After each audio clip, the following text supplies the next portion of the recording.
Hello everyone, so welcome back to our YouTube channel that is chemistry Sarathi. जनाब स्वागत है आप सभी का हमारे इस वीडियो में। तो आज के इस वीडियो में हम इलेक्ट्रोकेमिस्ट्री के पीवाईक्यूज करने वाले हैं जो कि जनवरी अटेम्प्ट 2026 में पूछे गए थे, है ना। मैं जानता हूं आप सभी को ये चैप्टर थोड़ा सा तंग कर रहा होता है, इसलिए आप इस चैप्टर के क्वेश्चन की प्रैक्टिस जरूर से करें ताकि आप इस चैप्टर को थोड़ा सा मजबूत कर पाएं, है ना, क्योंकि इसमें काफी सारे नए टर्म्स भी इंट्रोड्यूस हो रहे होते हैं। एंड क्वेश्चन पीडीएफ आपको हमारे टेलीग्राम चैनल से डाउनलोड करने को मिल जाएगी, आप वहां से जाकर के डाउनलोड कर लें। पहले क्वेश्चन प्रैक्टिस अपने आप करें एंड देन आकर के आप हमारे वीडियो सॉल्यूशन को देख सकते हैं। नाउ चलिए वीडियो को हम शुरू करते हैं। Question number 1, for a closed circuit Daniell cell. ओहो, इससे कुछ और नहीं याद आ रहा है आपको। Which of the following plots is the accurate one eight a given temperature. यानी कि एक टेंपरेचर आपको दे दिया गया है, तो जनाब आपसे पूछा गया कौन सा ऐसा ग्राफ फॉलो करने वाला है एक एक्यूरेट टेंपरेचर पर, मतलब जो टेंपरेचर आपको दे दिया गया, यानी कि T is equal to constant है। सीधे शब्दों में आप ये समझें, T इक्वल टू कॉन्स्टेंट। तो जनाब आप सभी को पता होना चाहिए यहाँ पर E0 सेल जो लिखा हुआ है, ये E0 सेल कहां पर डिपेंड कर रहा होता है। E0 सेल सिर्फ और सिर्फ 3 चीजों पर डिपेंड करता है ना। कहां पर डिपेंड करता है? Nature of electrodes. ये अगर नहीं याद है ना तो लिख लेंगे अपनी शॉर्ट नोट कॉपी में, चीजों को नोट करते हुए चलें। नेचर ऑफ इलेक्ट्रोड्स एंड दूसरा नेचर ऑफ इलेक्ट्रोलाइट्स। ये पेन ऐसे, नेचर ऑफ इलेक्ट्रोलाइट्स, है ना, nature of electrodes and nature of electrolytes. And last one क्या है? टेम्परेचर। लास्ट वन क्या है? टेम्परेचर। इन तीन चीजों पर ही E0 सेल आपको बदलता हुआ नजर आ रहा होगा, बट आपको यहाँ पर क्या बता दिया गया है? टेंपरेचर कांस्टेंट है, टेंपरेचर बदला नहीं जा रहा है। Nature of electrolyte and nature of electrodes के बारे में कोई बात नहीं करी गई है। तो जनाब आप खुद बताएं कि कैसे आपको E0 सेल बदलता हुआ नजर आएगा। ऑप्शन नंबर ए आपका बिल्कुल सही हो रहा होगा, क्योंकि टेंपरेचर कांस्टेंट है, एट अ गिवन टेंपरेचर आपको बोल दिया गया है। सही है। Moving forward, question number second करते हैं हम। क्वेश्चन नंबर सेकेंड क्या है? MX is a sparingly soluble salt that follows the given solubility equilibrium at 298 kelvin. तो आपको 298 केल्विन टेंपरेचर दे दिया गया है। MX M plus aqueous plus X negative, KSP आपको दिया गया है। Is the standard reduction potential for M plus two M, ये सब कुछ दिया हुआ है 0.79। Then the value of standard reduction potential. तो आपसे स्टैंडर्ड रिडक्शन पोटेंशियल पूछा गया है किसका? X निगेटिव से MX का, है ना। देखिए वहां पर अगर नजर नहीं आ रहा है तो यहां पर हम भी देंगे X निगेटिव MX, यहां पर सॉलिड है एंड इसका स्टैंडर्ड रिडक्शन पोटेंशियल आपसे पूछा गया है। दैट मींस E0 R आपसे पूछा गया है। बताइए जनाब कैसे करेंगे? मैं बताता हूं आपको कैसे करेंगे। आपको क्वेश्चन मैं जानता हूं ये थोड़ा सा अच्छे लेवल का क्वेश्चन है, अगर अच्छे लेवल का है तो अच्छे तरीके से समझाया भी जाएगा। तो सबसे पहले तो आप रिडक्शन हाफ रिएक्शन लिखें, है ना, पर वहां तक आप डायरेक्ट पहुंचेंगे कैसे? यहां इसका यूज करेंगे और इसका यूज करेंगे। आइए मैं आपको बताता हूं। सॉल्युबिलिटी इक्विलिब्रियम, पहला ऐसे लिखेंगे आप, सॉल्युबिलिटी इक्विलिब्रियम की रिएक्शन कौन सी होने वाली है आप खुद बताएं। सॉल्युबिलिटी इक्विलिब्रियम की रिएक्शन जनाब पहली वाली होगी, है ना। MX सॉलिड है, M plus aqueous plus X negative ऐसे बनने वाला है ना। इसका KSP आपको क्या दिया हुआ है? लिख लेंगे यहां पर, अगर दिया हुआ है 10 टू द पावर -10 दिया हुआ है ना। अब सेकेंड में क्या करना है आपको? रिडक्शन ऑफ M प्लस, ये रिडक्शन हो रहा है ना, M प्लस से M बन रहा है, प्लस से 0 oxidation state, that means reduction. तो आप यहां पर लिखेंगे reduction of M plus. M plus है जनाब, ये क्या करेगा? एक इलेक्ट्रॉन को गेन करेगा, एक इलेक्ट्रॉन को गेन करके M में कन्वर्ट हो जाने वाला, दैट इज सॉलिड, एंड यहां पर ये एक्वस में होने वाला है। ऑलराइट, एंड इसका E0 आपको दे दिया गया है, कितना है? 0.79। अरे ये देखो यार, M प्लस से M 0.79, है ना। अब इन दोनों रिएक्शन की हेल्प से आप इस यहां तक पहुंच सकते हैं। कैसे? तो अब यहां पर इन दोनों को आप ऐड करेंगे। जब आप इन दोनों को ऐड करेंगे, M प्लस एक दूसरे को कैंसिल आउट कर देंगे। ये रिएक्टेंट साइड है, ये प्रोडक्ट साइड है। ओके, तो जब आप इसको कैंसिल आउट कर देंगे, इन दोनों रिएक्शंस को जोड़ेंगे, तो आपको मिल जाएगी आपकी रिक्वायर्ड इलेक्ट्रोड रिएक्शन, जो आपको इलेक्ट्रोड रिएक्शन चाहिए इसके लिए, है ना। इलेक्ट्रोड रिएक्शन जो आपको चाहिए वो आपको मिल जाने वाली है। देखेंगे बहुत ध्यान से, MX और ये एक इलेक्ट्रॉन को गेन कर रहा है, एक इलेक्ट्रॉन को गेन कर रहा है। तो जनाब किसका फॉर्मेशन कर रहा है? M that is solid along with X negative that is aqueous, इसका फॉर्मेशन कर रहा है। यहां पर भी आप सॉलिड लिख सकते हैं, है ना। अगर कोई चार्ज वगैरह नहीं है तो सॉलिड ही होने वाला है, अगर चार्ज वगैरह है तो एक्वस, ठीक है। तो इतना सब कुछ करने के बाद आपको डेल्टा G0 का सहारा लेना पड़ेगा। डेल्टा G0 का सहारा लेना पड़ेगा। डेल्टा G0 की वैल्यू क्या होती है? सॉरी, फॉर्मूला क्या होता है? At equilibrium. पहले तो आप ये लिखिए डेल्टा G0 एट इक्विलिब्रियम, क्योंकि यहां पर दो तरीके से हम यूज करने वाले हैं डेल्टा G0 को। क्वेश्चन बहुत ही अच्छा है ना। At equilibrium delta G0 is equal to -RT ln K, ये हो जाएगा, है ना। And for a half cell half cell के लिए डेल्टा जी नॉट की वैल्यू क्या होने वाली है, minus N F E naught. ठीक है, ये फॉर्मूला याद है ना आपको, याद होनी चाहिए। अगर आप यहाँ पर एल को हटाएंगे 2.303 लॉग के भी बोल सकते हैं इसको। अच्छा, तो डिजोल्यूशन के लिए जनाब क्या होने वाला है, फॉर डिजोल्यूशन आपको जो भी बताया जा रहा है ना समझते चले, बस आपको सब कुछ क्लियर हो जाने वाला है। ऐसा हम क्यों कर रहे हैं, है ना। आपको ये मेटल इंसॉल्युबल सॉल्ट का इलेक्ट्रोड चाहिए, उसके लिए सब कुछ किया जा रहा है। देखिए फॉर डिजोल्यूशन, डिजोल्यूशन के केस में क्या होने वाला है, पेन चेंज कर लेंगे पहले। डेल्टा जी नॉट डिजोल्यूशन क्या होगा, थोड़ी सी बढ़िया राइटिंग में लिखते हैं यार। Delta G naught dissolution is equal to क्या हो जाएगा, ये minus R T L N K S P होने वाला है, L N K S P. And K S P की वैल्यू आपको बता दी गई है, minus R T L N K S P क्या है, 10 to the power minus 10, 10 to the power minus 10। ठीक है, 10 टू द पावर माइनस 10। जब आप इस माइनस 10 को ऐसे लेकर आएंगे तो क्या आने वाला है, minus R T minus 10 L N 10। कोई समस्या है इसमें, ये माइनस 10 आगे आएगा ना तो माइनस 10 एल एन 10 हो जाने वाला है। एंड माइनस माइनस क्या हो जाएगा, प्लस, माइनस माइनस प्लस हो जाएगा, that means R T, just a second, that means R T L N 10 हो जाने वाली किसकी value, delta G naught dissociation की, है ना।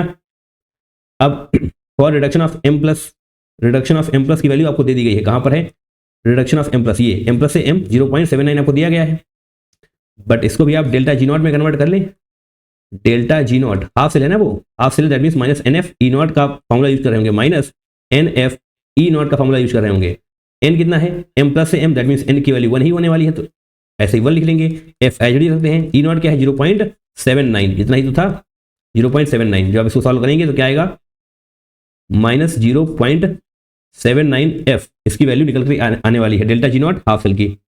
ओके, अब डेल्टा जी नॉट टोटल करने के लिए आपको इन दोनों को ऐड करना पड़ेगा, ऐसे कर लेंगे। बहुत ही अच्छा क्वेश्चन पूछ लिया गया आपसे, है ना।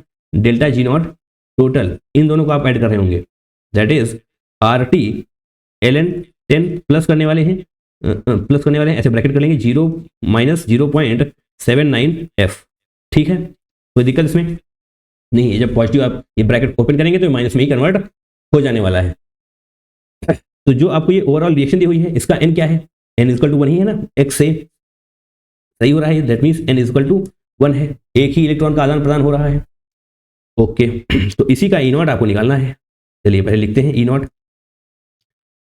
Not x minus m x, ये सॉलिड है, एंड एम, ये पता करना है आपको ई नॉट। तो कैसे पता करेंगे आप, फॉर्मूला क्या होता है, minus N F E naught. E naught को यहीं पर रोक के रखें, बताइए ई नॉट को यहीं पर आप रोक के रखें, जो आपको ये पता करना है, that means delta G naught divide by minus N F आपको करना पड़ रहा होगा।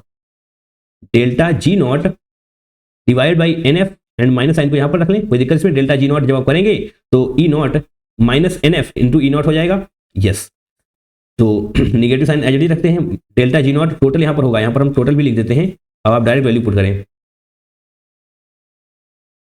टोटल भी कर देते हैं, अब आप डायरेक्ट वैल्यू पुट करें यहां पर।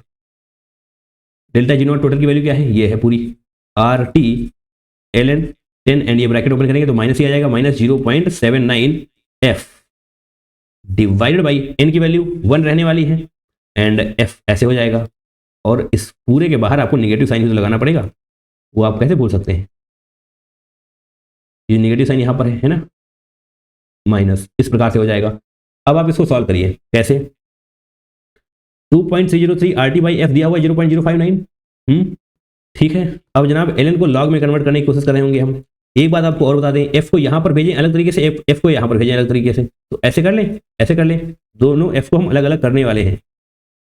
एक एफ यहाँ पर आएगा, एक एफ यहाँ पर आएगा, एट द एंड तो सेम ही है ना, जब आप एलसीएम लेंगे तो सेम ही आ जाने वाला है। ऐसा हमने क्यों किया, क्योंकि यहाँ से एक एफ कैंसिल आउट हो जाने वाला है।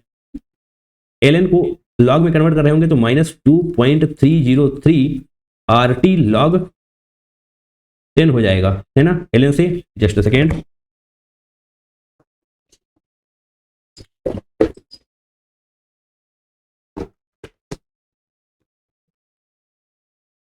And yes here we are, R T log 10 हो जाएगा डिवाइडेड बाई एफ, है ना, और ये क्या है, माइनस 0.79 ऐसे ही रहने वाला है। अब आपको वैल्यू किसकी दी हुई है, 2.303 आर टी बाई एफ की वैल्यू दी हुई है, 2.303 आर टी बाई एफ की वैल्यू दी हुई है, इसकी वैल्यू दी हुई है आपको 0.059, तो आप इसको कैलकुलेट करेंगे -0.059 log 10 की वैल्यू 1 ही होती है, तो कोई मतलब रहा नहीं। अब -0.79 बताइए, जो आपको बहुत टफ लग रहा था वो इतनी आसानी से आप सॉल्व कर सकते हैं, है ना। तो सॉल्व करिए, 0.059 सही है ना, 0.059 0.79, और यहाँ पे तो सॉल्व होगा ही नहीं, तो कुछ गलती करी है आई थिंक हमने। कहाँ पे गलती की है, यहाँ पे गलती की है। ओहो, पूरा ही क्वेश्चन काफ़ी कुछ हो गया यहाँ पे। देखिए यहाँ पे जो हमने सॉल्व किया वहाँ पर 10 बाहर नहीं लेकर आए, माइनस माइनस तो प्लस हो जाएगा, बट RT और ये 10 ये भी तो बाहर आएगा, दैट मीन्स यहाँ पर 10 RT ln 10 ये होना चाहिए। अगर यहाँ पर ये हो जाएगा दैट मीन्स यहाँ पर भी आपको 10 लिखना पड़ेगा, है ना, 10 RT ln 10, दैट मीन्स यहाँ पर भी आप 10 ही लिख रहे होंगे। अब जैसे ही आप 10 लिखेंगे तो यहाँ पर ये सब कुछ सही हो जाने वाला है। इसको हम सही कर लेते हैं, येलो पे से लिख लेते हैं, ऐसे करेंगे 10 और ये माइनस साइन बाहर रहने वाला है ना। अब जब फर्दर इसको सॉल्व करेंगे तो यहाँ पर एक 10 आपको और भी नजर आ जाने वाला है। कैसे कर ले, यहाँ पर थोड़ा सॉल्व कर लेते हैं, है ना। इसको एच रहने देते हैं जो लिख लिया है, यहाँ पर 10 ये भी आपको मिलने वाला है, ठीक है। यहाँ पर ये हमने वाला 10 मिस कर दिया था, आई थिंक आपने पकड़ लिया होगा, माइनस माइनस प्लस होगा, बट ये 10 भी तो बाहर आएगा, 10 RT ln 10 होगा, 10 RT ln 10 होगा, यहाँ पर भी 10 RT ln 10 होगा, यहाँ पर भी ये ln हटाएंगे 2.303 कुछ आ जाएगा, एंड जब आप इसको 10 से फर्दर मल्टीप्लाई करेंगे तो ये यहाँ पर आ जाने वाला है। तो 0.059 नहीं होगा, अब 10 से मल्टीप्लाई करने के बाद 0.59 होने वाला है, 0.59 होगा, एंड ये नेगेटिव साइन एज होने वाला है, ठीक है। इसको रेड पेन से ही पूरा लिख लेते हैं। छोटी छोटी गलतियां हो सकता है आपको परेशान कर रही हूँ, -0.59 माइनस 0.79 आ जाने वाला है, बताइए। अब आप इसको सॉल्व कर सकते हैं, एंड ये माइनस ऐसे ही बाहर रहने वाला है, ये जो कुछ भी है माइनस में ऐसे, है ना। अब इसको फर्दर सॉल्व करेंगे तो 0.59 ये कितना आएगा, तो अंदर आ जाएगा माइनस, अंदर क्या आएगा माइनस का -0.20, है ना, एंड माइनस माइनस कितना हो जाएगा प्लस 20, 0.20। जब आप इसको फर्दर सॉल्व करेंगे तो 200 मिली वोल्ट हो जाएगा, 1000 से मल्टीप्लाई करेंगे ना, यस। तो यही आपसे पूछा गया था, 200 मिली वोल्ट। मैं आपको फिर से समझाता हूँ, थोड़ा सा टाइम लग गया है आई थिंक। देखिए ये सॉल्ट वगैरह था आपके पास, ये सब कुछ देख लेंगे। तो जो आपसे ये पूछा गया ना एक्स नेगेटिव, ये वाली रिएक्शन आप कैसे लेकर आएंगे, इन दोनों की हेल्प से, जो आपको यहाँ पर दिया हुआ है solubility equilibrium that is MX solid, है ना, ये सब कुछ आप देख सकते हैं। केएस भी आपको दिया हुआ है, एंड रिडक्शन ऑफ M+, यानी कि M+ से M में कन्वर्ट हो रहा होगा, इसका रिडक्शन हो जाएगा। जब आप इन दोनों को ऐड करेंगे तो MX M+ कैंसिल आउट हो जाएगा, देन ये रिएक्शन आपकी निकल करके आने वाली है। एंड इसी का आपसे E0 पूछा गया है, E0 रिडक्शन पोटेंशियल आपसे इसी का पूछा गया है, एक्स नेगेटिव MX M, यहाँ पर देख पा रहे होंगे सब चीजों को, है ना। ये हटाएंगे, एक्स नेगेटिव आपको नजर आ जाने वाला है। ग्रेट, नाउ अब आगे बढ़ेंगे। डेल्टा G0 के दोनों फॉर्मूले आपको पता होना चाहिए। एट इक्विलिब्रियम ये तो पता ही होगा, -RT ln के होता है, but for a half cell ये भी आपको पता होना चाहिए, -NF E0 होता है। For dissolution delta G0 dissolution के लिए आप इक्विलिब्रियम का यूज कर रहे होंगे, एंड यहाँ पर ln K का मतलब हो जाएगा KSP, जो आपको यहाँ पर दिया हुआ है ना। फर्दर आप ये सभी की वैल्यूज को पुट करेंगे, यहाँ पर थोड़ी सी गलती हमसे हो गई थी, वो आप याद रखेंगे, उसको आप नहीं अटेम्प्ट करने वाले, है ना। 10 RT ln 10 हो जाएगा, डेल्टा G0 आप लगाएंगे हाफ सेल के लिए, हाफ सेल यही तो था M+A M, यही इसका ही यहाँ पर आपको दिया हुआ है 0.79, तो -NF E0 लगाएंगे, ये सब कुछ लिखेंगे, -0.79 आने वाला है। देन डेल्टा G0 टोटल आपको करना पड़ेगा, तो इन दोनों को ऐड कर रहे होंगे। ऐसा हमने क्यों किया, क्योंकि हमें इस पर्टिकुलर फॉर्मूले में डेल्टा G0 टोटल ही लिखना पड़ेगा। क्यों लिखना पड़ेगा, क्योंकि जो रिएक्शन आपसे पूछी गई है वो इन दोनों को मिलाने के बाद ही तो बन रही है। अरे हाँ है ना, इसका डेल्टा G0 अलग है, इसका डेल्टा G0 अलग है, बट इन दोनों रिएक्शन को जब आप ऐड कर रहे हैं तब जाकर के रिएक्शन बन रही है, एंड इसी का आपसे E0 रिडक्शन पोटेंशियल बोला गया है। तो आप डेल्टा G0 आपको दोनों का ऐड करना पड़ेगा, तो आप यहाँ पर ऐड करेंगे, एंड फर्दर आप इस पर्टिकुलर फॉर्मूले को एडजस्ट करेंगे, तो E0 is equal to delta G0 total divide by NF आने वाला है, माइनस नहीं भूलेंगे, है ना। फिर फर्दर आप इन चीजों को सॉल्व करें, अच्छी तरीके से सॉल्व करिएगा, कोई माइनस वगैरह का चक्कर ना फंसे, अदरवाइज क्वेश्चन गलत हो सकता है ना। क्वेश्चन बहुत ही शानदार है। Now question number 3, 23 Jan shift 1 में आपसे पूछा गया था, क्या है, in the given electrochemical cell, ये सेल आपको दिया हुआ है Ag+ वगैरह, FeCl2 FeCl3, तो आपसे सेल पोटेंशियल ई सेल पूछा गया है, विल इंक्रीज। अच्छा, cell potential will increase when, तो इन सभी की कंसंट्रेशन वगैरह दी गई है, मतलब ये है कि आपको पूरा सेल लिखना पड़ेगा। तो एनोड पर क्या हो रहा होगा, एनोड पर ऑक्सीडेशन होता है, दैट मींस हमको यहाँ पर ऑक्सीडेशन रिएक्शन लिखनी है। ऑक्सीडेशन कहाँ पर है, ऑक्सीडेशन का मतलब क्या हो जाएगा, इलेक्ट्रॉन्स को लूज करना, है ना। तो देखेंगे, बहुत ध्यान से देखेंगे रिएक्शन को। Ag सॉलिड जो आपको यहाँ पर दिया हुआ है, ये किसमें कन्वर्ट होने वाला है, देखिए Ag solid and Cl negative, ये एक्वस में है, ये दोनों फॉर्म करने वाले हैं क्या, AgCl, और एक इलेक्ट्रॉन को लूज करने वाले, एंड एक इलेक्ट्रॉन को लूज किया मतलब यही जनाब ऑक्सीडेशन हो रहा होगा। एंड अब रिडक्शन रिएक्शन लिखने हैं। रिडक्शन ये कहाँ पर हो रही होगी, कैथोड पर हो रही होगी, ठीक है। अब इसमें क्या करना है, FeCl3 that means Fe3+, Fe3+ में किसमें कन्वर्ट हो रहा होगा, Fe2+ में। रिडक्शन का मतलब क्या होता है, ऑक्सीडेशन स्टेट गिर जाना। Fe3+ एक इलेक्ट्रॉन को गेन भी कर रहा होगा एंड Fe2+ में कन्वर्ट हो जाएगा। एंड फर्दर जब आप इन दोनों रिएक्शन को ऐड करने वाले हैं, जब आप इन दोनों रिएक्शंस को ऐड करेंगे तो इलेक्ट्रॉन कैंसिल आउट हो जाएगा। इलेक्ट्रॉन कैंसिल आउट, तो यहाँ पर जो रिएक्शन लिखने वाले हैं वो देखिए, Ag solid plus Cl negative aqueous plus Fe3+ gives out AgCl along with Fe2+। ये सब एक्वस में है, ये सब बहुत ध्यान रखिएगा क्योंकि कंसंट्रेशन हमेशा एक्वस की ही लिखी जा रही होती है, सॉलिड की नहीं, राइट। जैसे कि Ag सॉलिड, इसकी कंसंट्रेशन नहीं लिखी जाएगी, AgCl ये भी सॉलिड है, इसकी भी कंसंट्रेशन की कोई जरूरत आपको नहीं पड़ने वाली। ये कंसंट्रेशन वाली बात आती कहां पर है, नॉन स्टिकेशन में आती है। नॉन स्टिकेशन क्या होता है, E cell is equal to E not cell, है ना, माइनस 0.059 लिख लें, 2.303 RT/NF होता है, तो 0.059 divide by n log Q यहीं पर छुपी होती है आपका ये प्रोडक्ट्स की जो कंसंट्रेशन है एंड डिवाइड बाई रिएक्टेंट्स की कंसंट्रेशन, है ना। हमने एक स्टेप मिस कर दिया है, क्या कर दिया है, log Q का मतलब क्या होता है, प्रोडक्ट की कंसंट्रेशन डिवाइड बाई रिएक्टेंट्स की कंसंट्रेशन, यही आपको लिखना है। तो जनाब एक बार के लिए Q लिख देते हैं, Q लिख देंगे यहाँ पर एंड नेक्स्ट वाली स्लाइड पर आपको हम अलग करके ही समझा देते हैं। log Q की वैल्यू क्या है, Q की वैल्यू क्या है, प्रोडक्ट साइड की कंसंट्रेशंस क्या है आपके पास, प्रोडक्ट साइड की कंसंट्रेशंस क्या है, प्रोडक्ट साइड क्या है, Fe2+ है एंड यहाँ Cl नेगेटिव Fe3+, ठीक है। प्रोडक्ट साइड आपके पास Fe2+ था, रिएक्टेंट साइड क्या है, Cl नेगेटिव एंड Fe3+, है ना। Fe2+ की कंसंट्रेशन, अब ध्यान दीजिएगा आपसे पूछा क्या गया है, देखेंगे यहाँ पर बहुत ध्यान से। यहाँ पर जो भी होगा, अगर इस टोटल की वैल्यू ज्यादा होने वाली है, आपसे पूछा गया है ई सेल पोटेंशियल, यानी कि ई सेल कब इंक्रीज करेगा। देखिए ई सेल कब इंक्रीज कर रहा होगा, जब ये वाली वैल्यू कम होगी, क्योंकि एट द एंड ये सब कुछ किस में आने वाला है, निगेटिव में आने वाला है। तो जितनी कम वैल्यू आप यहां से सब्सट्रैक्ट कर रहे होंगे उतना ही ज्यादा ये ई सेल होगा।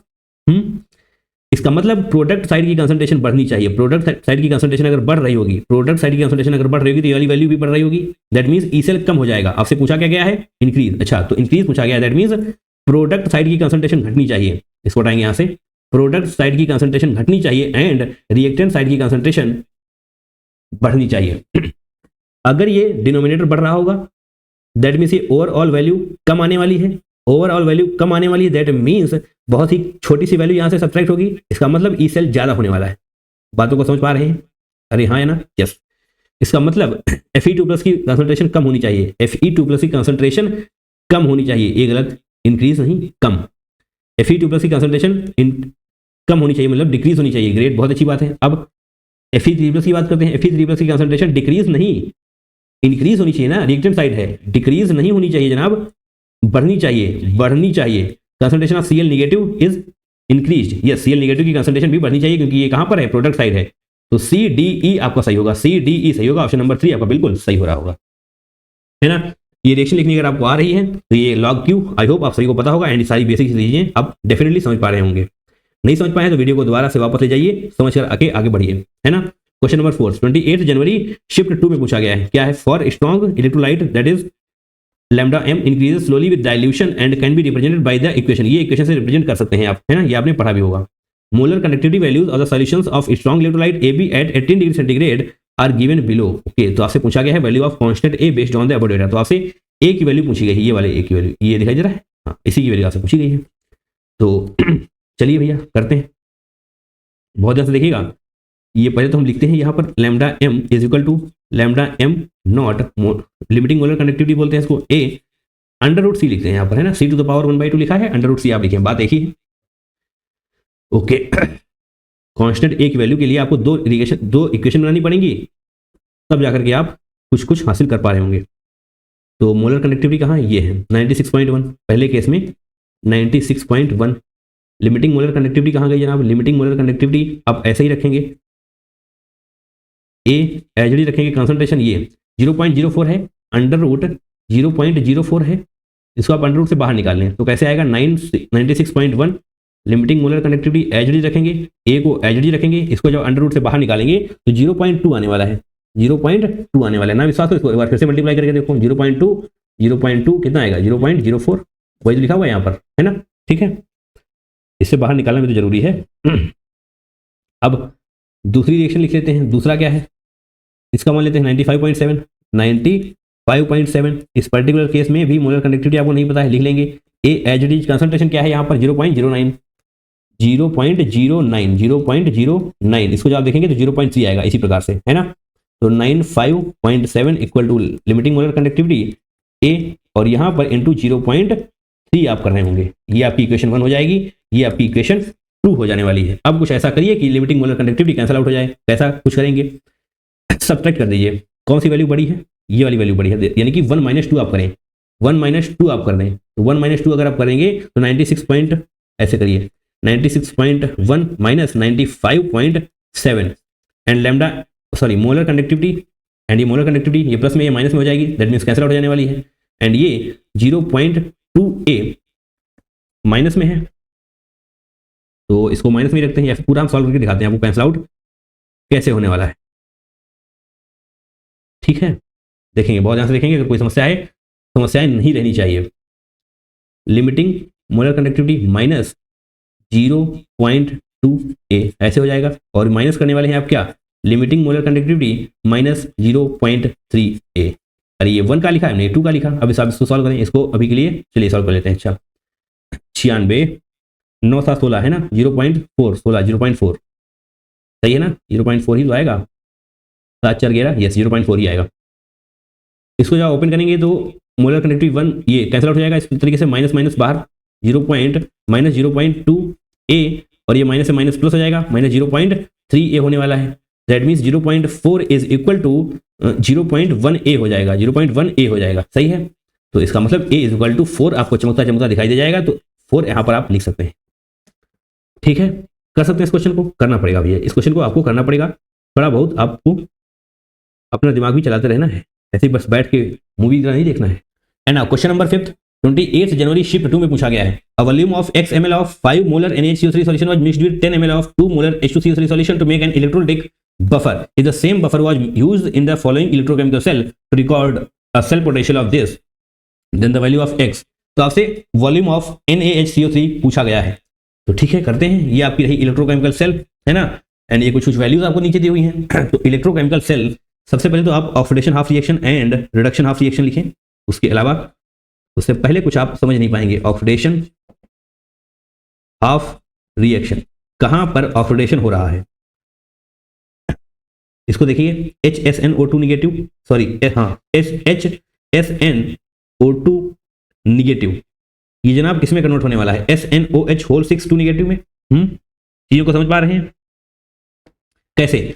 SN दैट इज 15 पर कितना ऑक्सीडेशन स्टेट होने वाला है, इसकी वजह से ये -4 देखिए ऐसे आएंगे। हाइड्रोजन का +1 मान लीजिए क्या होता ही है। SN का हम x मान लेते हैं, है ना, और O2 -2 × 2 आप कर रहे होंगे, ठीक है, इक्वल टू -1 हो जाएगा।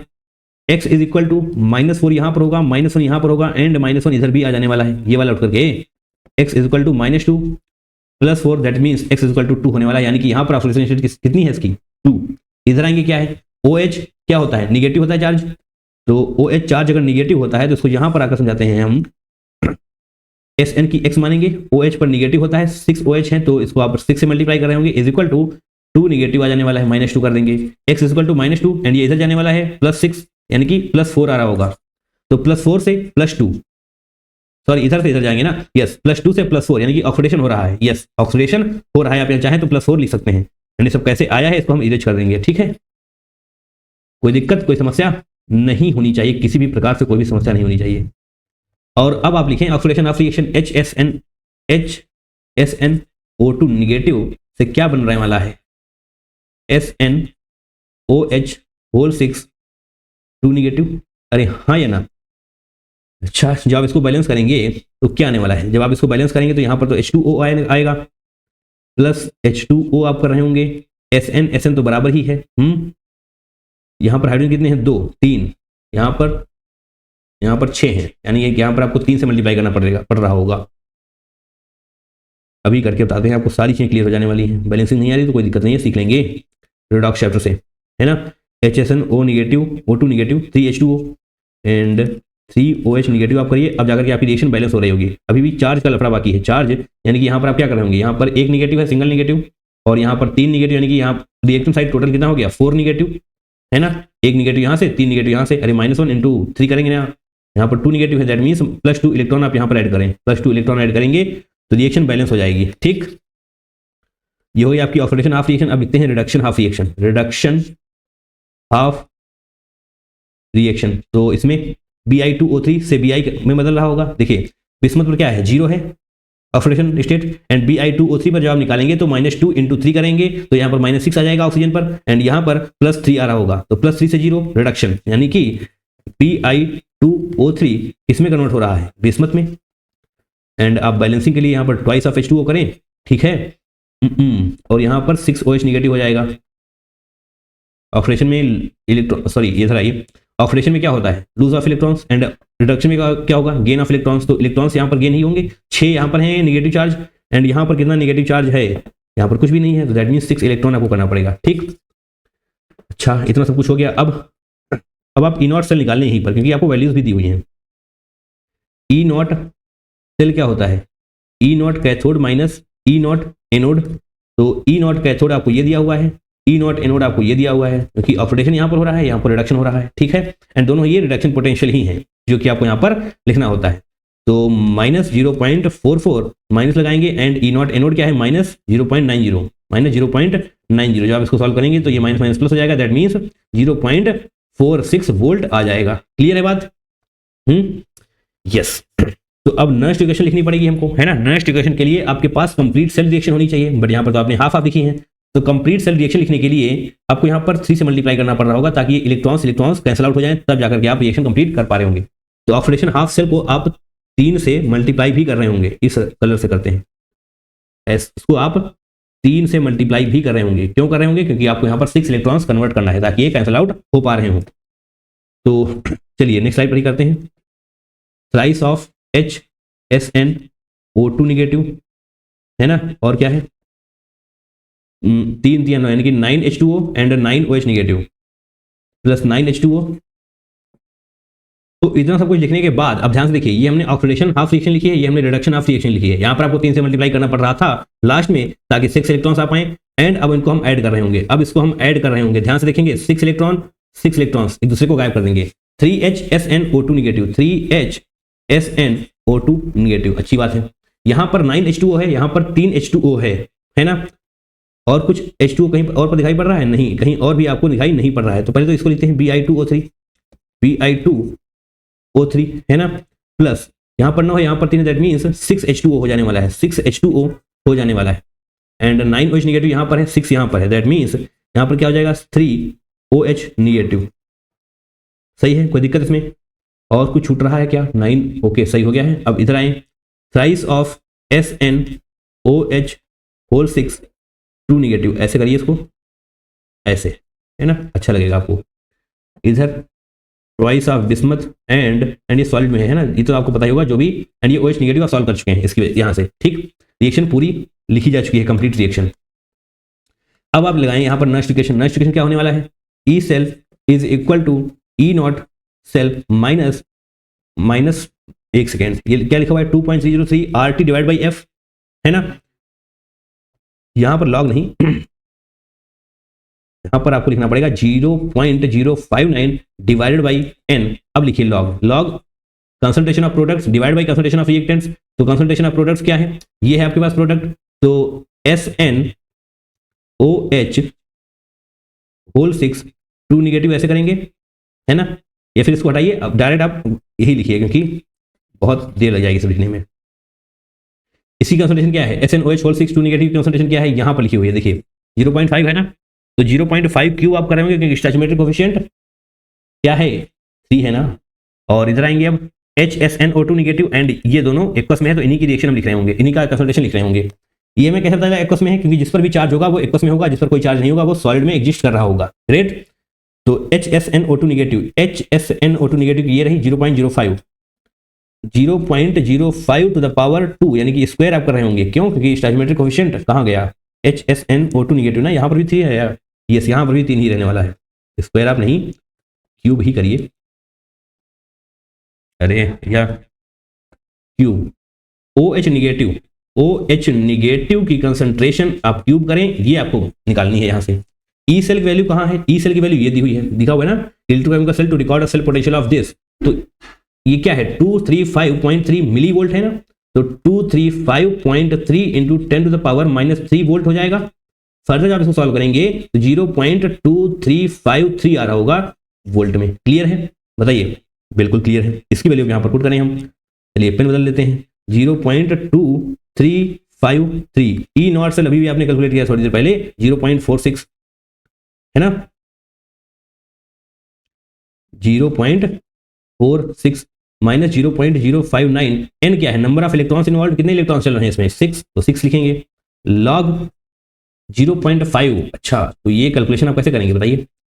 0.5 0.5 0.5 ऐसे लिख लें, एंड यहाँ पर 0.05 0.05 0.05। अगर आप ऐसा नहीं लिखना चाहते तो डायरेक्ट भी कर सकते हैं, बट हम आपको थोड़ा समझा देते हैं। देखिए, इसको इससे हटाएंगे तो क्या आएगा? ऊपर 100 आ जाएगा, यहां पर भी ऊपर 100, यहां पर भी ऊपर 100, तो ऊपर कितना हो गया? 10 टू द पावर 3। ठीक है, हो जाएगा। ठीक, अब इसको यहां पर लेकर आए, आगे सॉल्व करते हैं हम। स्लाइड पर ले लेते हैं क्योंकि काफी कुछ करना भी बाकी है। तो अब नेक्स्ट स्लाइड पे सॉल्व करते हैं, बट थोड़ा सा आप यहाँ पर और कर लें। लॉग देखते रहिएगा बस। 10 डिवाइड बाई OH निगेटिव, ऐसे होल क्यूब कर सकते हैं क्योंकि क्यूब यहाँ पर भी है, क्यूब यहाँ पर भी है, दोनों को एक साथ लिख लें। और ये हमने क्यों किया? क्योंकि आप यहाँ से ऐसे बाहर लेकर आ सकते हैं इसको। 3 लॉग, अब आप 10 डिवाइड बाई OH निगेटिव ऐसे करिए। ठीक है ना, यही अब हम अगली स्लाइड पे लिखने वाले हैं। तो ये भी कितना होगा? 0. थोड़ा सा इसको भी कर लेते हैं। 0.2353, ये इधर आएगा तो माइनस में हो जाएगा, -0.46। तो इसको यहीं पे सॉल्व कर लेते हैं। पहली बात तो ये ऐसे आएगा, यानी कि 0.4600 आप लिखें, 0.2353 लिखेंगे तो यहाँ पर क्या आएगा? 47 इस तरफ आ जाएगा, 9 से 3 जाएगा 6, एंड 4 से 2 जाएगा 2, यानी कि 0.2647। एंड ये किसका होगा? इधर आया है ना, तो ये माइनस का होगा। यस, ये माइनस का होगा, पॉजिटिव से इधर ये माइनस का होगा। इसको नेक्स्ट स्लाइड पे लिखने वाले हैं। 0.2647 minus 0.2647 is equal to minus 0.059 है ना, डिवाइड बाई 6, डिवाइडेड बाई 6। और आपने कुछ सॉल्व किया है लॉग के केस में, क्या सॉल्व किया था? एक सेकंड रुकेंगे, ये रहा। 3 लॉग 10 डिवाइड बाई, ऐसे लिखते हैं यहाँ पर, आपको समझ में आएगा। 3 लॉग और ये 10 डिवाइड बाई OH निगेटिव। आपको समझ में आ रहा है ना यहाँ पर हमने क्या किया है? 10 टू द पावर क्यूब था, divide by OH negative to the power cube था, यानी क्यूब को हम एक साथ ले लेते हैं, ऐसे लिखेंगे तो ये आगे आ जाने वाला है, क्योंकि लॉग का ये पढ़ा ही होगा आपने फॉर्मूला। ऐसे होता है कि जो भी पावर में होगा वो खुद के आगे आ जाएगा, तो ये बचने वाला है। ठीक है, ये सभी कुछ आप सॉल्व कर पा रहे होंगे। अब क्या करना है? इसको ऐसे सॉल्व करिए। 3 एकड़ 3, 3 दूनी 6, और माइनस से माइनस चला जाएगा, इसको यहाँ पर भेजेंगे। 0.2647 ऐसे लिखिए, 0.2647 इंटू 2 कर देंगे लॉग। और हाँ, एक बात और, log m बाई n क्या होता है? log m minus log n, log m minus log n, that is log OH negative. अभी को पता है कि log 10 की वैल्यू 1 होती है, log 10 की वैल्यू 1 होती है ना? कुछ छूट तो नहीं रहा हमसे? नहीं छूट तो रहा है। 0.059 भी तो नीचे आएगा, 0.9 ये वाला भी तो नीचे आएगा, 0.059। ठीक है ना, इसको आप इधर ले जाएंगे तो ये नीचे भी तो आएगा। यस, एंड हाँ, log OH निगेटिव का हम बताते हैं आपको। POH का फॉर्मूला पढ़ा है, माइनस log OH निगेटिव की कंसंट्रेशन, और पीएच का फॉर्मूला क्या होता है? Minus log of H plus की कंसंट्रेशन। इस फॉर्मूले का यूज आप यहाँ पर करें। देखिए, minus log OH negative, minus log OH negative, तो आप यहाँ पर इसको प्लस POH लिख पा रहे होंगे। प्लस क्यों? क्योंकि माइनस भी यहाँ पर जा चुका है। 1 प्लस, ऐसे आप करिए। जब आप इसको सॉल्व करेंगे 0.059, जब आप इसको सॉल्व करेंगे तो आने वाला है जनाब 7.6 है ना। सॉल्व कर लीजिएगा इसको। तो POH की वैल्यू क्या आएगी? ऐसे करेंगे तो आप 6.6 आ रही होगी इसकी वैल्यू POH की। अच्छा, आपसे पूछा गया है, जो वॉल्यूम पूछा गया है आपसे। ठीक है, अब थोड़ा सा और पेशेंस बना कर रखिए। यहाँ पर आइए, एक बार फिर से स्लाइड लेनी पड़ेगी क्या हमको? नहीं, अब तो नहीं आएंगे हम स्लाइड के पास। PH is equal to pKa plus log HCO3 negative divide by H2CO3 कर रहे होंगे आप इसकी हेल्प से, क्योंकि जब आप ये निकाल लेंगे तभी अगर आप यहाँ तक पहुंच पाएंगे। ठीक, HCO3 negative concentration, just a second, HCO3 negative की concentration divided by H2CO3, that is base, है ना। इस प्रकार से कर रहे होंगे। That is H2CO3। अब pH की वैल्यू आपको निकाल ली है आपने। देखिए POH अगर आ गया है तो pH plus POH is equal to 14 होता है। तो pH की वैल्यू क्या हो जाएगी, pH की वैल्यू हो जाएगी 14 माइनस 6.6 आप कर रहे होंगे, 7 मानेंगे 7.4 आ जाने वाली है pH की वैल्यू। तो pH आ गया है। pKa आपको दिया हुआ है, pKa आपको दिया हुआ है H2CO3 का 6.11 है।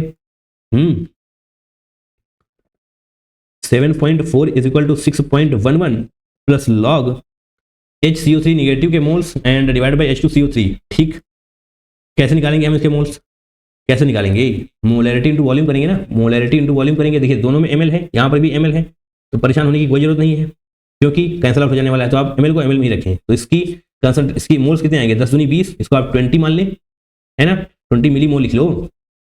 और इसको 5 इंटू एक्स आप कर रहे होंगे, इसको 5 इंटू एक्स, 5x मिली मोल हो जाने वाले हैं।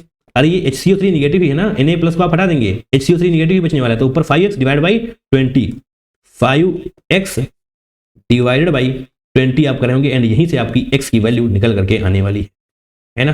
कुछ समझ में आ रहा है कैसे कैसे पहुंचे हैं वहां तक, ऐसे करेंगे।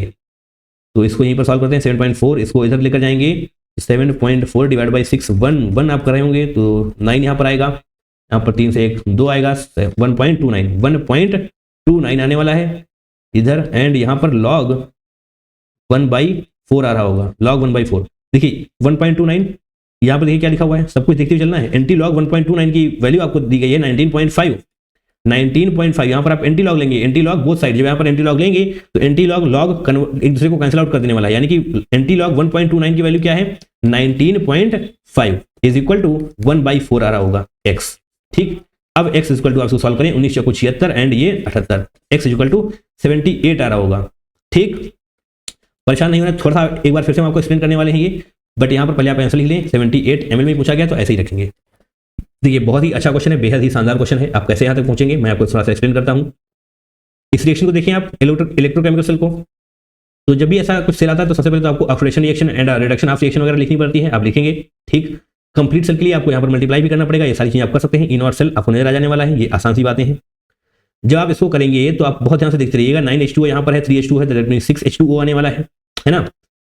ये सब आप पूरी तरीके से लिख लेंगे। अगर यहाँ थोड़ी बहुत गलती हो जाती है तभी कोई दिक्कत नहीं, क्योंकि इसका यूज होने वाला नहीं है। जो इंपॉर्टेंट है उसकी गलती नहीं होनी चाहिए, है ना। गलती हालांकि किसी की भी नहीं होनी चाहिए, बट ठीक है यहाँ पर देखते हैं कैसे हो जाएगा। देन आप नेक्स्ट इक्वेशन का यूज कर रहे होंगे। ठीक, ई नॉट सेल, ई सेल आपको बताया गया है क्वेश्चन में, बट ध्यान दीजिएगा ये मिली वोल्ट में बताया गया है। जो भी आप वैल्यूज लिख रहे होंगे यहाँ पर वो स्टैंडर्ड यूनिट्स होंगी, यानी कि वोल्ट में आपको लिखना पड़ेगा। ठीक, ई नॉट सेल आपने निकाल लिया था तो आप यहाँ पर वैल्यू पुट कर रहे होंगे, ये सभी वैल्यूज पुट करेंगे। ध्यान से देखेंगे यहाँ पर log 10 divide by OH negative की पावर होल पावर 3 आएगा, तो 3 आप यहाँ पर log वाला फॉर्मूला लगाएंगे तो ये आ जाने वाला है ना। इसको आप थोड़ा सा बारीकी से सॉल्व करिएगा, अच्छी तरीके से, जल्दबाजी मत करिएगा, अदरवाइज गलत कर सकते हैं, है ना। ये सॉल्व करने के बाद आप यहाँ पर नेक्स्ट इक्वेशन में सभी वैल्यूज को पुट करेंगे, थोड़ा सा यहाँ पर log m/n लगाएंगे, log 10 की वैल्यू 1 होती है, एंड ये वाला फॉर्मूला जो आपकी आप आयनिक इक्विलिब्रियम में पढ़ रहे होते हैं इसको लगाएंगे। देन POH इक्वल टू 6.6 आपको नजर आ जाने वाला है, pH plus POH equal to 14 होता है, तो pH की वैल्यू 7.4 आ जाने वाली है। अब ये वाला फॉर्मूला भी आप आयनिक इक्विलिब्रियम में पढ़ रहे होते हैं, pH equal to pKa plus log concentration of HCO3 negative यहाँ पर करेंगे and H2CO3 negative, sorry H2CO3, है ना। तो कंसंट्रेशन वगैरह आपको यहाँ पर दी हुई है, मोलैरिटी इनटू वॉल्यूम आप कर रहे होंगे, तो डेफिनेटली धीरे धीरे करके आप आंसर तक करेक्ट पहुंच जाएंगे, है ना। बट क्वेश्चन बेहद ही अच्छा है, प्रैक्टिस नहीं करेंगे तो फंस के रह जाएंगे now. And now question number 6, 24 January shift 2 में पूछा गया था और ये बहुत ही अच्छा क्वेश्चन है। Molar conductivity of a weak acid HQ of concentration 0.18 molar was found to be 1/30th of the molar conductivity of another weak acid HZ with concentration of 0.02 molar। तो आपके पास दो वीक एसिड हैं HQ and HZ, and दोनों की ही concentration आपको दी है and दोनों की मोलर कंडक्टिविटी का रिलेशन आपको बताया गया है। और इफ लैम्डा नॉट, अच्छा तो आपको लिमिटिंग मोलर कंडक्टिविटी बता दी गई, दोनों की क्या है, इक्वल। ठीक है, दोनों की लिमिटिंग मोलर कंडक्टिविटी इक्वल है, जिसको हम लैम्डा नॉट से डिनोट कर रहे होते हैं।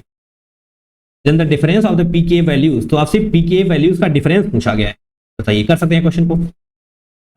pKa वैल्यूज का डिफरेंस पूछा गया है, दैट मींस आपको pKa वैल्यू पता होनी चाहिए। pKa का फॉर्मूला क्या होता है, माइनस log Ka। अच्छा Ka कैसे निकालेंगे हम, Ka वीक एसिड का है ना, वीक एसिड दिया हुआ है आपको, तो आप C डॉट अल्फा स्क्वायर करने वाले हैं। C यानी कि कंसंट्रेशन जो आपको दिया हुआ है, आपको अल्फा पता करना है। और अल्फा के लिए आप क्या कर रहे होते हैं, limiting molar conductivity that is lambda m divided by limiting molar conductivity that is lambda m not, है ना, जो कि आपको यहाँ पर दिया हुआ है। ठीक है, दैट मींस आपको अल्फा कैलकुलेट करना पड़ेगा, देन आप 1 by 1 चीजों को सॉल्व कर पा रहे होंगे। तो Ka, है ना, तो सबसे पहले तो कंसंट्रेशन लिखते हैं, जो जो लिखा हुआ है ना वो आपको लिखते हैं। देखिए एच क्यू को हम 1 से डिनोट करने वाले हैं, है ना। अगर हम 1 बोल रहे होंगे तो इसका मतलब एच क्यू होने वाला है, और एच जेड की जगह पर हम 2 लिख रहे होंगे, है ना, क्यों, ताकि थोड़ी सी आसानी रहे। तो कंसंट्रेशन 1 C1 क्या होने वाला है, दैट मींस एच क्यू की कंसंट्रेशन 0.18 मोलर, एंड C2 की concentration that is concentration of H Z acid is 0.02 molar. ठीक, कोई दिक्कत नहीं। अब कंसंट्रेशन आपने लिख ली है, and molar conductivity that is lambda M का रिलेशन आपको लिखना पड़ेगा। Lambda M 1 is equal to क्या हो जाएगा, देखिए molar conductivity of weak acid HQ of concentration this was found to be, अच्छा ये है 1/30, यानी कि 1/30 आप यहां पर करेंगे, और यहां पर आपको लिखना पड़ रहा होगा लैम्डा M2। 2 का मतलब क्या है, HZ, है ना। अगर आप लिखना चाहें तो यहां पर लिख सकते हैं। 1 को हमने HQ और 2 को HZ। ठीक है, कोई दिक्कत इसमें बार बार लिखना पड़ेगा, दिक्कत हो रही होगी। इतना सब कुछ आपने क्लियर कर लिया है। अब लैम्डा एम नॉट क्या है, लिमिटिंग मोलर कंडक्टिविटी दोनों की इक्वल है, that means lambda M not is equal to lambda M not 2। ये लिखा हुआ है भैया, lambda M not Q negative happen to be equal to with this. ठीक है, lambda M not that is limiting molar conductivity दोनों की equal है। तो इन सभी वैल्यूज को आप यहां पर पुट करें के में, तो आपको लॉग के ए करके दिखाते हैं हमको। के ए इज इक्वल टू क्या होने वाला है, के ए 1 डिवाइड बाई के ए 2 करिए। ठीक, के ए 1 डिवाइड बाई के ए 2 आप करेंगे तो क्या आएगा, C1 alpha 1 square divide by C2 alpha 2 square. बोलिए यही तो आएगा ना। ओके, अब जनाब कंसंट्रेशन क्या है, 1 की 0.18, 2 की 0.02। ठीक है, लिखते हैं concentration C1 divide by C2। एक बार हम थोड़ा सा ओपन करके आपको लिखते हैं, जस्ट सेकेंड। इस प्रकार से C1 डिवाइड बाई C2 हो जाएगा अल्फा।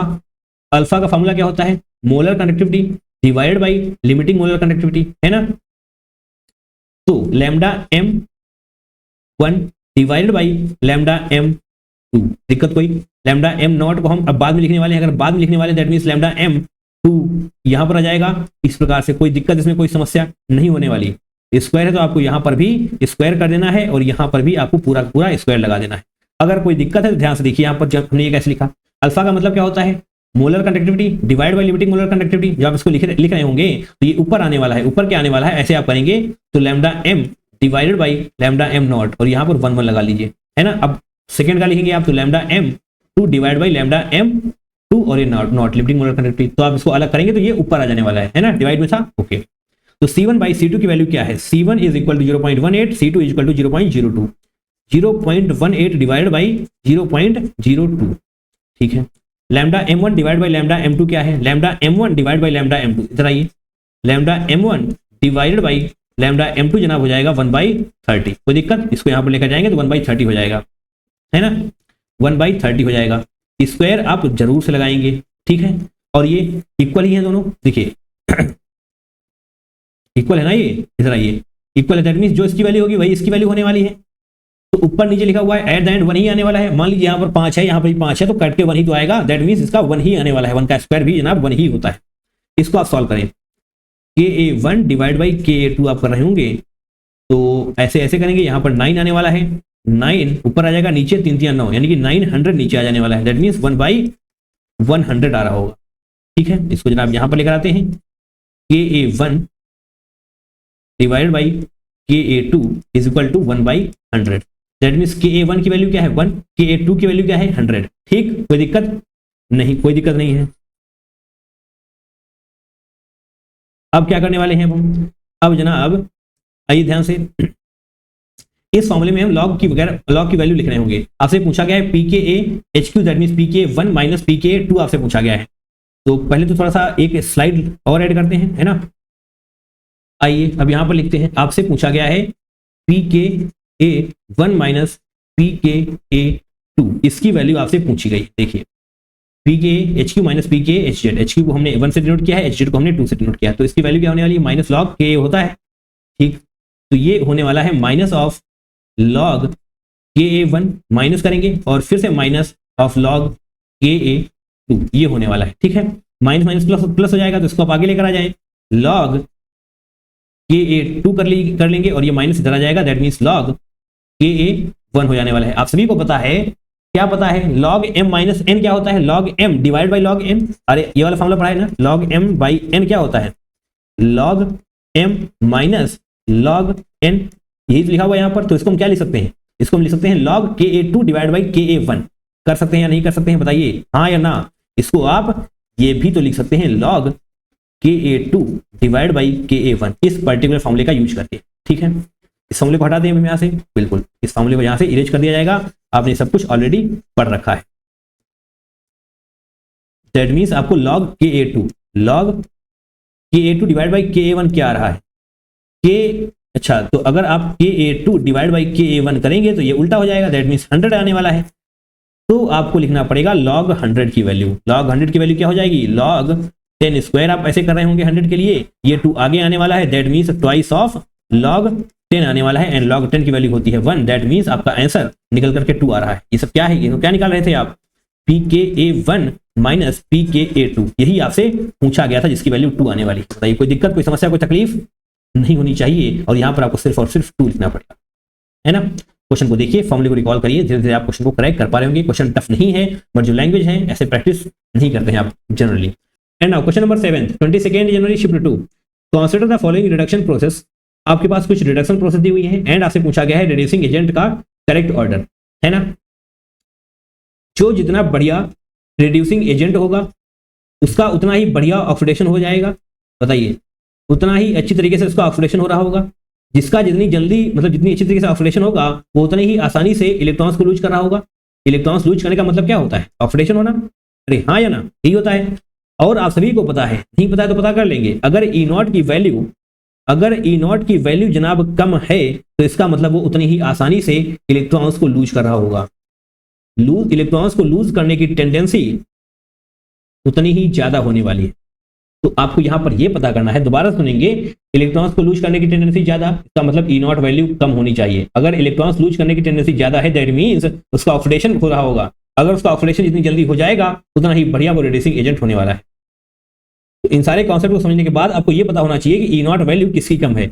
मैंने यहां पर बोला है E0 वैल्यू, E0 की वैल्यू कम कैसे होगी, यहां पर निगेटिव साइन भी है ना, तो अगर निगेटिव में कोई वैल्यू कम है तो नंबर उसका ज्यादा होता है। बताइए -10 बड़ा है या -5, ऑब्वियस ही बात है -5 बड़ा है। दैट मीन्स यहां पर आपको देखना होगा -1.66 बड़ा है या फिर -0.74, जिसकी E0 वैल्यू कम है। तो जनाब E0 वैल्यू तो इसकी कम हो जाएगी, अरे हाँ या ना, क्योंकि नंबर इसका बड़ा है, जिसका नंबर बड़ा होता है उसकी वैल्यू कम होती है।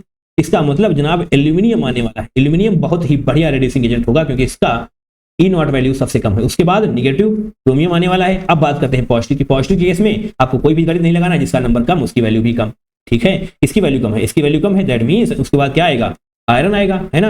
एंड लास्ट में कोबाल्ट आ जाने वाला है। देखिए ऐसा कोई ऑप्शन नजर आ रहा है क्या, aluminium chromium iron cobalt, aluminium chromium iron cobalt, option number 1 आपका बिल्कुल सही हो जाएगा, कोई दिक्कत। And now question number 8, 22 January shift 2 में पूछा गया है, आपके पास एक इलेक्ट्रोकेमिकल सेल है एंड आपसे पूछा गया था pH above which oxygen gas would start to evolve at anode. अच्छा, तो आपसे वो pH पूछी गई है जब एनोड पर ऑक्सीजन गैस इवॉल्व होने लग जाएगी, यानी कि ऑक्सीजन गैस जब निकलने लग जाएगी, है ना।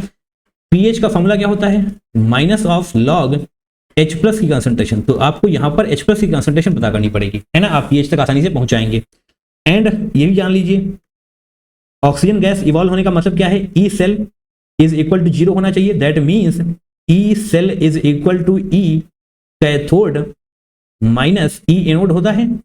बताइए अगर ये 0 हो जाएगा दैट मीन्स आप E cathode is equal to E anode कर सकते हैं, बिल्कुल कर सकते हैं, यानी कि E cathode is equal to E anode आपको करना पड़ रहा होगा। क्लियर है, कॉन्सेप्ट इतना सही है। अब आइए रिएक्शन लिखते हैं। एनोड यानी कि जहां पर ऑक्सीडेशन हो रहा होगा, एनोड यानी कि जहां पर ऑक्सीडेशन हो रहा होगा जनाब H2O से H2 बनेगा, सॉरी H2O से O2 बनेगा, है ना। ऑक्सीजन गैस H2O से O2, O2 यहां पर है तो यहां पर भी 2 से मल्टीप्लाई कर रहे होंगे, 4 हाइड्रोजन हो जाएंगे। अब दैट मीन्स यहां पर आपको 4 टाइम्स ऑफ H+ करना पड़ रहा होगा।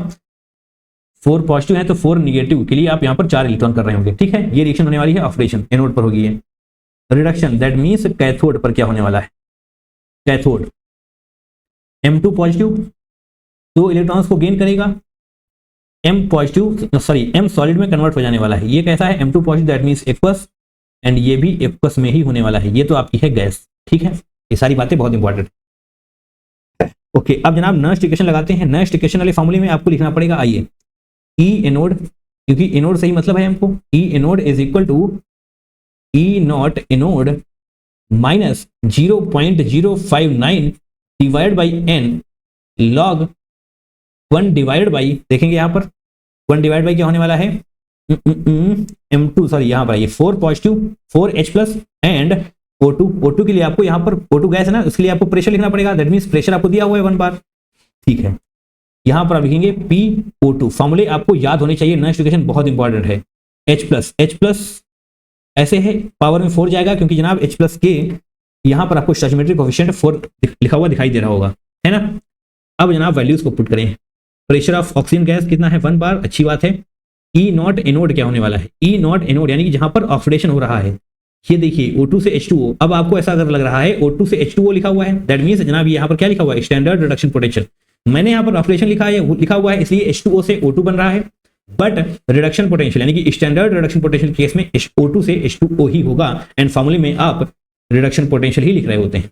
तो 1.23 माइनस 0.059 करना पड़ रहा होगा, एंड बोले तो नंबर ऑफ इलेक्ट्रॉन्स इन्वॉल्व, कितने इलेक्ट्रॉन्स इन्वॉल्व हो रहे हैं, 4 इलेक्ट्रॉन्स है ना, 4 इलेक्ट्रॉन्स 4 लिखेंगे। अब log m by n means log m minus log n, and log 1 का मतलब क्या होता है, 0 होता है। चलिए लिख देते हैं एक बार, log m minus log p of O2 dot H plus, ऐसे बताइए कोई दिक्कत इसमें, कोई दिक्कत नहीं है। PO2 यानी कि प्रेशर ऑफ ऑक्सीजन गैस 1 बार है, दैट मींस इसकी वैल्यू 1 ही होने वाली है।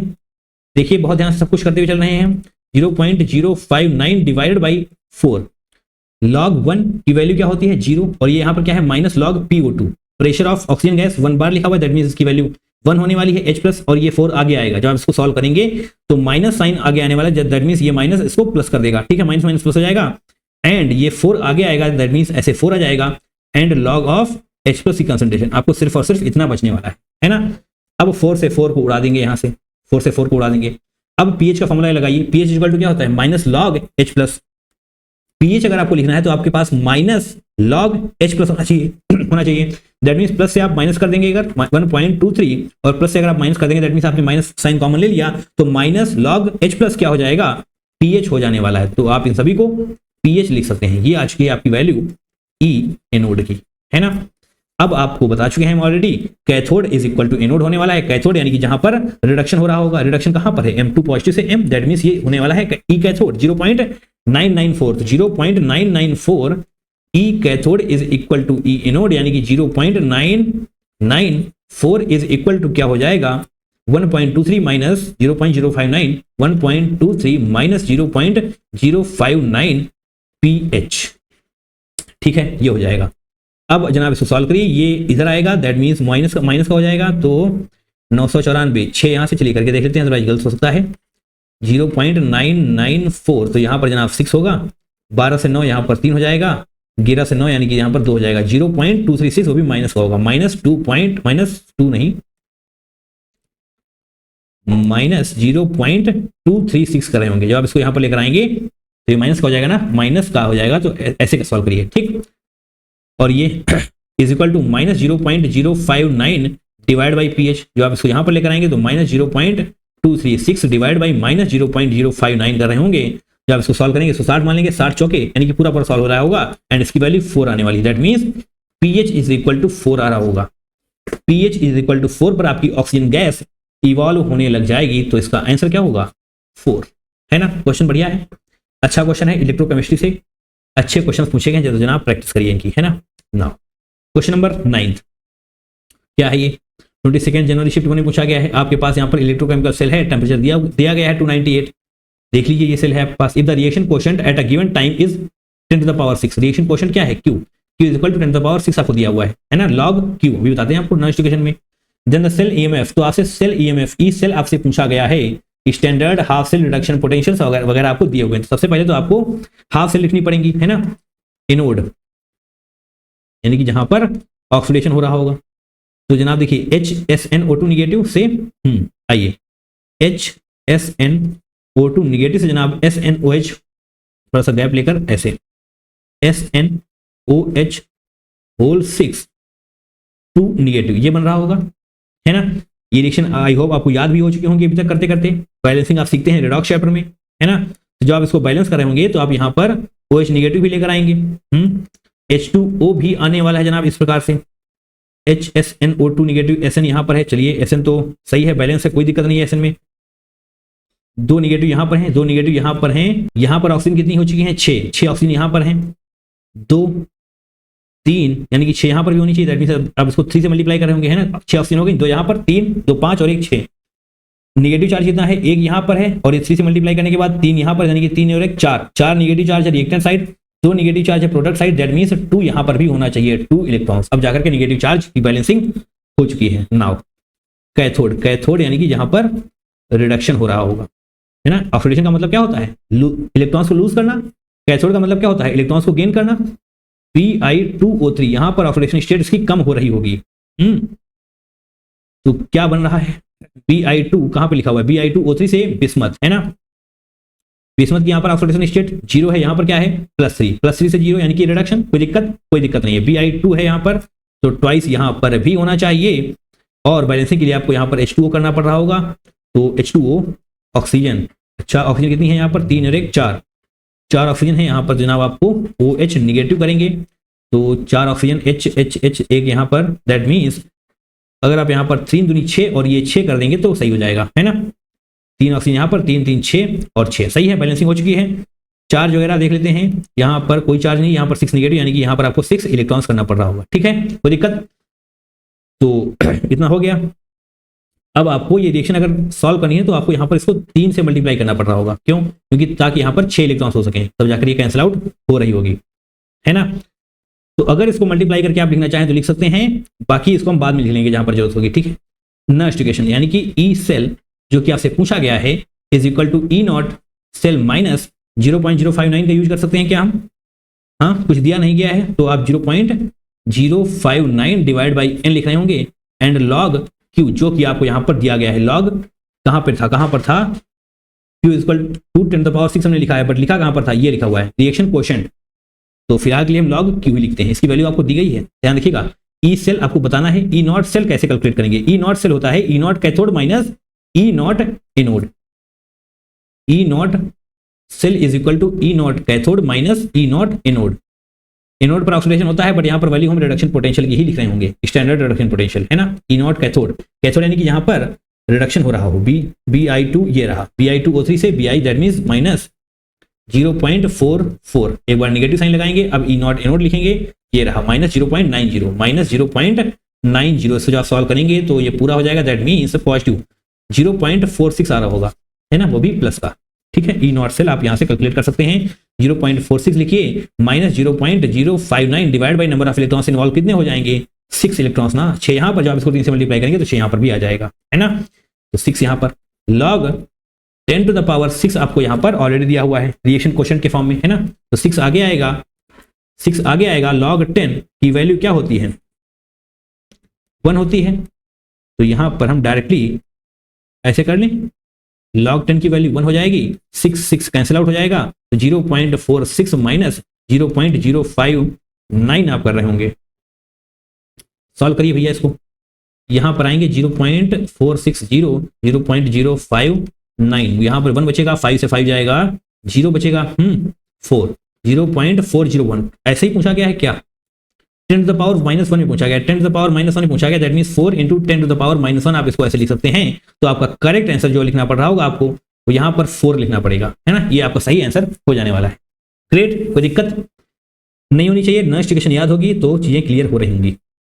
नाउ क्वेश्चन नंबर 10th 23 जनवरी शिफ्ट 2, बहुत ही अच्छा क्वेश्चन है, क्योंकि ऐसे क्वेश्चंस की प्रैक्टिस आप जनरली करते नहीं है ना। पढ़िए, consider the above electrochemical cell where a metal electrode M is undergoing redox reaction by forming M+, M से M+ बन रहा है, एक इलेक्ट्रॉन को लॉस कर रहा है, the cation M+ is present in 2 different concentrations C1 and C2 as shown above, ठीक है, यहाँ पर दिखाया गया है C1 and C2। Which of the following statement is correct for regarding a positive cell potential. अच्छा, पॉजिटिव सेल पोटेंशियल का मतलब जनाब हो जाएगा ई सेल ग्रेटर देन 0 होना चाहिए, पॉजिटिव सेल पोटेंशियल का सिर्फ इतना समझ लो। कंसंट्रेशन सेल के बारे में क्या हमने आपको कुछ बताया हुआ है, कंसंट्रेशन सेल के बारे में हमने आपको बताया हुआ है कि इस पर्टिकुलर कंडीशन में E not cell is equal to 0 होने वाला है, ये हमने आपको हाईलाइट करके बताया हुआ था इलेक्ट्रोकेमिकल सेल वाले रिवीजन वीडियो में, है ना। अच्छा, तो एनोड पर कौन सी रिएक्शन हो रही होगी, ऑक्सीडेशन होगा ना, एनोड पर ऑक्सीडेशन होगा, ऑक्सीडेशन का मतलब क्या होता है, इलेक्ट्रॉन्स को लूज करना, इलेक्ट्रॉन्स को लूज करने का मतलब हो जाएगा M पॉजिटिव एंड यहाँ पर इलेक्ट्रॉन, ठीक। कैथोड बोले तो रिडक्शन, ठीक है, लिख सकते हैं यहाँ पर ऑक्सीडेशन रिडक्शन। यानी कि यहाँ पर एक इलेक्ट्रॉन को गेन कर रहा होगा, गिव्स आउट M+। और ये कौन सा है जनाब, ये है कैथोड, है ना। M+ नहीं, M होगा यहाँ पर, M+ नहीं, M होगा, ये वाला M+ कैथोड। और यहाँ पर ये कैथोड लिखिए, यहाँ पर ये एनोड लिखिए, बाद में लिखने की कोई जरूरत नहीं है, क्योंकि एट द एंड M+ ही आने वाला है ना। जब आप इसको लिखेंगे, जो आप इसको लिखेंगे पूरी तरीके से, तो M+, ये इलेक्ट्रॉन चला जाएगा, M+ से जनाब M+C कैथोड लिख लेते हैं, ऐसे कंसंट्रेशन है ना, M+C कैथोड, ये कैथोड वाला ही है ना, ऐसे कर लेंगे, गिव्स आउट M+C एनोड। अगर कोई दिक्कत है तो बस देखते रहिए, लास्ट में क्लियर हो रहा होगा। अब हम लिखने वाले हैं नॉइस इक्वेशन, क्योंकि नॉइस इक्वेशन के बिना तो इलेक्ट्रोकेमिस्ट्री अधूरी है। Yes, E cell is equal to E not cell minus 0.059 divide by n log.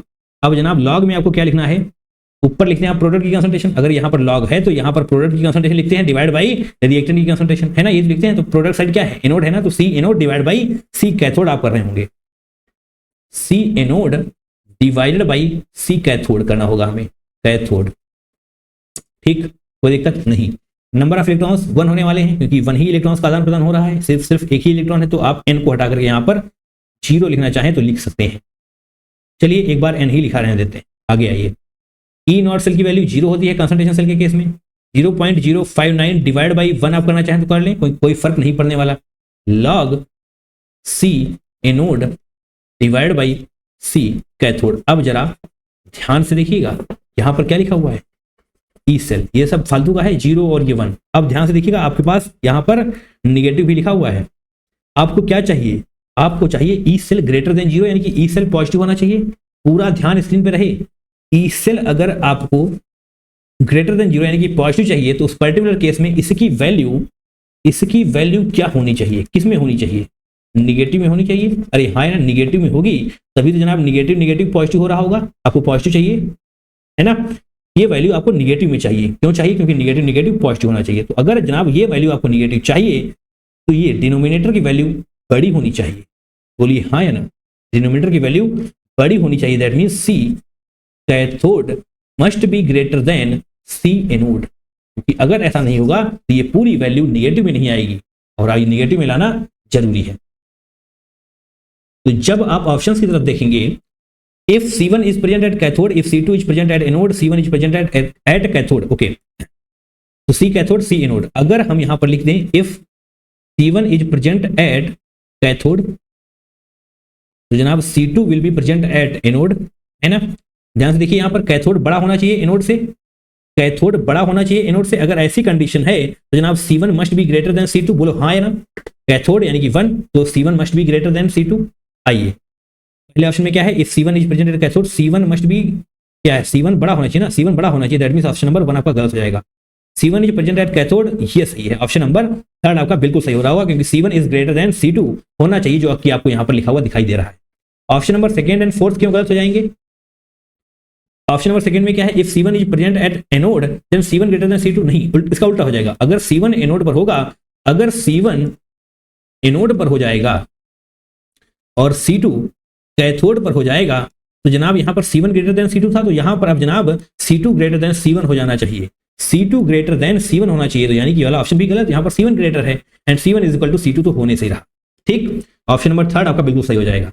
Question practice करिए, अच्छे क्वेश्चन हैं, ऐसे क्वेश्चन की प्रैक्टिस आप जनरली करते नहीं है, मैं जानता हूं इस बात। Now question number 11, 21 January shift 1, if pH and conductance of a weak acid HX was found to be, अच्छा तो ये आपकी pH दी हुई है एंड ये कंडक्टेंस दैट इज G, जिसको आप G से डिनोट कर रहे होते हैं, वो दिया हुआ है। The conductance was measured under standard conditions using a cell where the electrode plates having a surface area of 1 centimetre square were at a distance. अच्छा तो L आपको दिया हुआ है, A आपको दिया हुआ है, तो सेल कांस्टेंट हम निकाल सकते हैं बिल्कुल।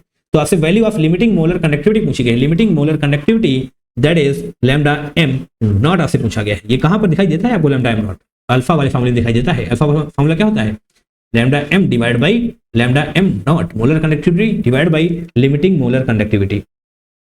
सही है, तो आइए जनाब 1 बाय 1 ट्रैक करते हैं चीजों को। लिखते हैं pH इज इक्वल टू, आपका अगर 5 है तो H प्लस की कंसंट्रेशन क्या हो जाएगी, H प्लस की कंसंट्रेशन जनाब हो जाएगी 10 टू द पावर -4, आप सॉरी 10 टू द पावर -5 है ना, तो 10 टू द पावर -5 होगी। इस प्रकार से, क्योंकि आप सभी को फॉर्मूला पता है, pH is equal to log of H plus होता है। ठीक, अगर यहाँ पर pH की वैल्यू 5 है तो यहाँ पर जो भी जाएगा -5 हो जाएगा, क्योंकि माइनस भी है ना। तो H प्लस की कंसंट्रेशन पता हो गई आपको। G की वैल्यू आपको दी हुई है। G बोले तो कंडक्टेंस ये लिखा हुआ है, कितनी वैल्यू है इसकी 4 × 10⁻⁵ है ना। अब सरफेस एरिया आपको दिया हुआ है, तो आप cell constant that is L/A निकालेंगे। L/A क्या होगा, L है 15 centimetre square divide by A that is 1, तो यहाँ पर 15 सेंटीमीटर सेल कांस्टेंट आपको निकल करके आ जाने वाला है। और अब इसके बाद आपको एक फार्मूला और याद आ रहा होगा, कौन सा, kappa is equal to G that is conductance into cell constant that is L/A is equal to G कितना है, कंडक्टेंस बोले तो 4 × 10⁻⁵ इंटू आप L/A यानी कि सेल कांस्टेंट कर रहे होंगे दैट इज 15, और ये सेंटीमीटर इनवर्स होगा यहाँ पर, है ना। ऊपर L है ना, that mean centimetre divide by centimetre square, ऊपर आ जाएगा सेंटीमीटर इनवर्स। इसको आप सॉल्व करेंगे तो 15 × 60 that mean 6 × 10⁻⁴ Simon centimetre inverse, ये आ रहा होगा। इसके साथ आपको एक बात और पता होनी चाहिए, क्या, आपको यहाँ पर लिखा हुआ है वीक एसिड और alpha is very very less than 1, alpha जो है बहुत ही छोटी वैल्यू है। दैट मीन्स H प्लस की कंसंट्रेशन आप C डॉट अल्फा से निकाल सकते हैं, है ना। तो H प्लस की कंसंट्रेशन आपको दे दी गई है, दैट मीन्स 10⁻⁵, मतलब C dot alpha is equal to 10⁻⁵ हो रहा होगा। ग्रेट, कोई दिक्कत इसमें, आपको दे दिया गया है। आगे एक और फार्मूला लगाएंगे हम, तो हमें हमारा आंसर मिल जा रहा होगा। कौन सा फार्मूला लगाएंगे जनाब, देखेंगे बहुत ध्यान से। Kappa is equal to C alpha dot limiting molar conductivity, limiting molar conductivity जो आपसे पूछी गई है डिवाइड बाई 1000 कर रहे होंगे। लिमिटिंग मोलर कंडक्टिविटी आपसे पूछी गई तो इधर लेकर आएंगे, यहाँ पर आए तो ये मल्टीप्लाई हो जाएगा, कप्पा इंटू 1000। कप्पा की वैल्यू क्या है जनाब, ये है 6 × 10⁻⁴, 6 × 10⁻⁴, और ये 1000 तो एज इट इज आने वाला है। डिवाइड बाई C अल्फा की वैल्यू क्या है 10⁻⁵। ओके, अब जनाब इसको सॉल्व करेंगे। अरे ये लिखी हुई ना, यस, अब इसको सॉल्व करेंगे। ये ऊपर जाएगा 10⁻+5 बन जाएगा, 5 और 3 8 से 4 जाएगा +4, यानी कि लिमिटिंग मोलर कंडक्टिविटी जो आपकी आने वाली है वो आने वाली है 6 × 10⁻+4। बट बाद आपको यहाँ पर ये याद रखनी है कि ये जो भी आया है Simon centimetre square mole inverse में आया है, क्योंकि यहाँ पर आप सेंटीमीटर ले रहे थे ना, बट जो आपसे आंसर पूछा गया है वो साइमन मीटर स्क्वायर में पूछा गया है। तो 1 मीटर में कितना होता है, 100 सेंटीमीटर होता है ना। दैट मीन्स 1 सेंटीमीटर में क्या होगा, 10⁻⁻2 मीटर होगा। तो आपसे अगर 1 सेंटीमीटर स्क्वायर कर दिया जाए तो आप इसको अभी स्क्वायर कर रहे होंगे, दैट मीन्स 10⁻⁻4 मीटर स्क्वायर हो रहा होगा। तो इसको आप सेंटीमीटर को मीटर में, सेंटीमीटर स्क्वायर को मीटर स्क्वायर में कन्वर्ट करने के लिए आपको 10⁻⁻4 से मल्टीप्लाई भी करना पड़ रहा होगा। तो बताइए, अब आप इसको अगर ऐसे मल्टीप्लाई कर रहे होंगे तो ये कैंसिल आउट हो जाएगा। एट द एंड आपका आंसर आने वाला है 6 siemens metre square mole inverse जो आपसे पूछा गया। तो 6 आपका करेक्ट आंसर नजर आने वाला है ना। कर सकते हैं क्वेश्चन को, छोटे छोटे फॉर्मूले याद रहेंगे तो क्वेश्चन फटाफट से क्लियर होने वाले हैं, है ना। कोई भी समस्या, कोई भी तकलीफ नहीं आ रही होगी। Now moving forward, question number 12, consider the following redox reaction taking place in acidic medium.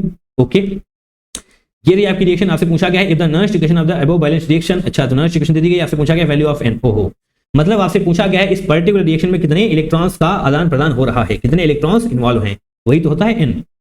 चलिए, दैट मीन्स आपको 1 by 1 रिएक्शन लिखनी पड़ेगी। एट द एंड आपको यहाँ पर सारा का सारा खेल रिएक्शन बैलेंसिंग का ही है ना। तो इसको देखते हैं, BH4 negative, BH4 negative that is borohydride से क्या बन रहा है जनाब, H2BO3 निगेटिव, H2BO3 निगेटिव। आप सबसे पहले ऑक्सीजन की बैलेंसिंग करेंगे, तो यहाँ पर ऑक्सीजन है 3, ऑक्सीजन की बैलेंसिंग के लिए आप H2O का यूज कर रहे होते हैं।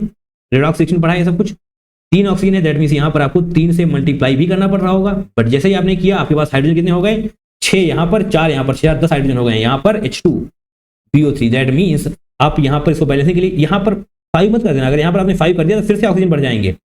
हाइड्रोजन की बैलेंसिंग के लिए हमें H+ का एडिशन करना पड़ रहा होता है। तो 2 हाइड्रोजन यहाँ पर हैं, 10 यहाँ पर थे, तो यहाँ पर आपको 8 H+ करना पड़ेगा, है ना। अब चार्ज की बैलेंसिंग करनी पड़ेगी आपको। चार्ज की बैलेंसिंग के लिए हमें इलेक्ट्रॉन्स का करना पड़ता है, तो एक यहाँ पर देखिए, ध्यान से देखेंगे, आपको चार्ज में कोई तकलीफ नहीं होनी चाहिए।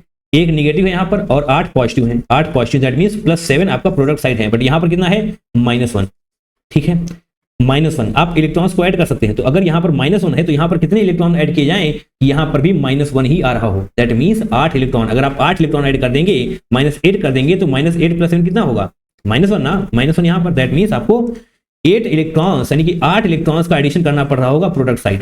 ये सारी बातें आप रिडॉक्स चैप्टर में बहुत ही अच्छी तरीके से समझते हैं, है ना। 8 इलेक्ट्रॉन्स, ये आपकी रिएक्शन यहाँ पर बैलेंस हो जाएगी। ये कौन सी रिएक्शन थी आपकी? ऑक्सीडेशन, है ना। यहाँ पर लिख भी देंगे ऑक्सीडेशन रिएक्शन। ठीक, अब बात करते हैं रिडक्शन हाफ रिएक्शन की।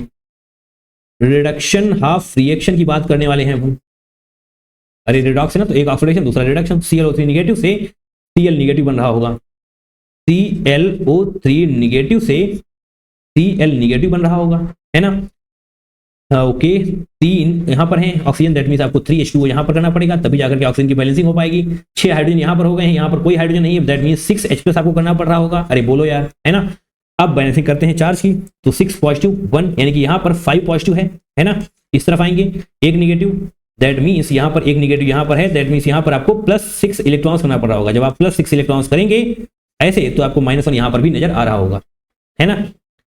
तो करते हैं भैया, एक सेकेंड, ऐसे +6 इलेक्ट्रॉन्स भी आप कर रहे होंगे। यहाँ पर +8 इलेक्ट्रॉन्स, यहाँ पर +6। तो जब आप इसको ऐड करना होता है जब आपको, तो रिएक्शन इसके इलेक्ट्रॉन्स इक्वल होने चाहिए। तो इलेक्ट्रॉन्स इक्वल कब होंगे? जब इसको आप 4 से मल्टीप्लाई करें, इसको आप 3 से मल्टीप्लाई करें, तो इलेक्ट्रॉन्स कितने हो जाएंगे? इसके पास 24 इलेक्ट्रॉन्स हो जाएंगे मल्टीप्लाई करने के बाद, और इसके पास भी 24 इलेक्ट्रॉन्स हो जाएंगे। दैट मीन्स n की वैल्यू 24 ही आने वाली है। Number of electrons 24। पूरा सॉल्व करने की कोई जरूरत नहीं है, आपको सिर्फ और सिर्फ इलेक्ट्रॉन्स देखना था, ठीक है। 24 आपका बिल्कुल सही आंसर हो रहा होगा। ये क्वेश्चन हम आसान ही मानेंगे। अगर ऐसा क्वेश्चन आप नहीं कर पा रहे, दैट मीन्स आपने रिडॉक्स चैप्टर अभी भी सही तरीके से नहीं पढ़ा है। Now question number 13 and this is the last question of our session.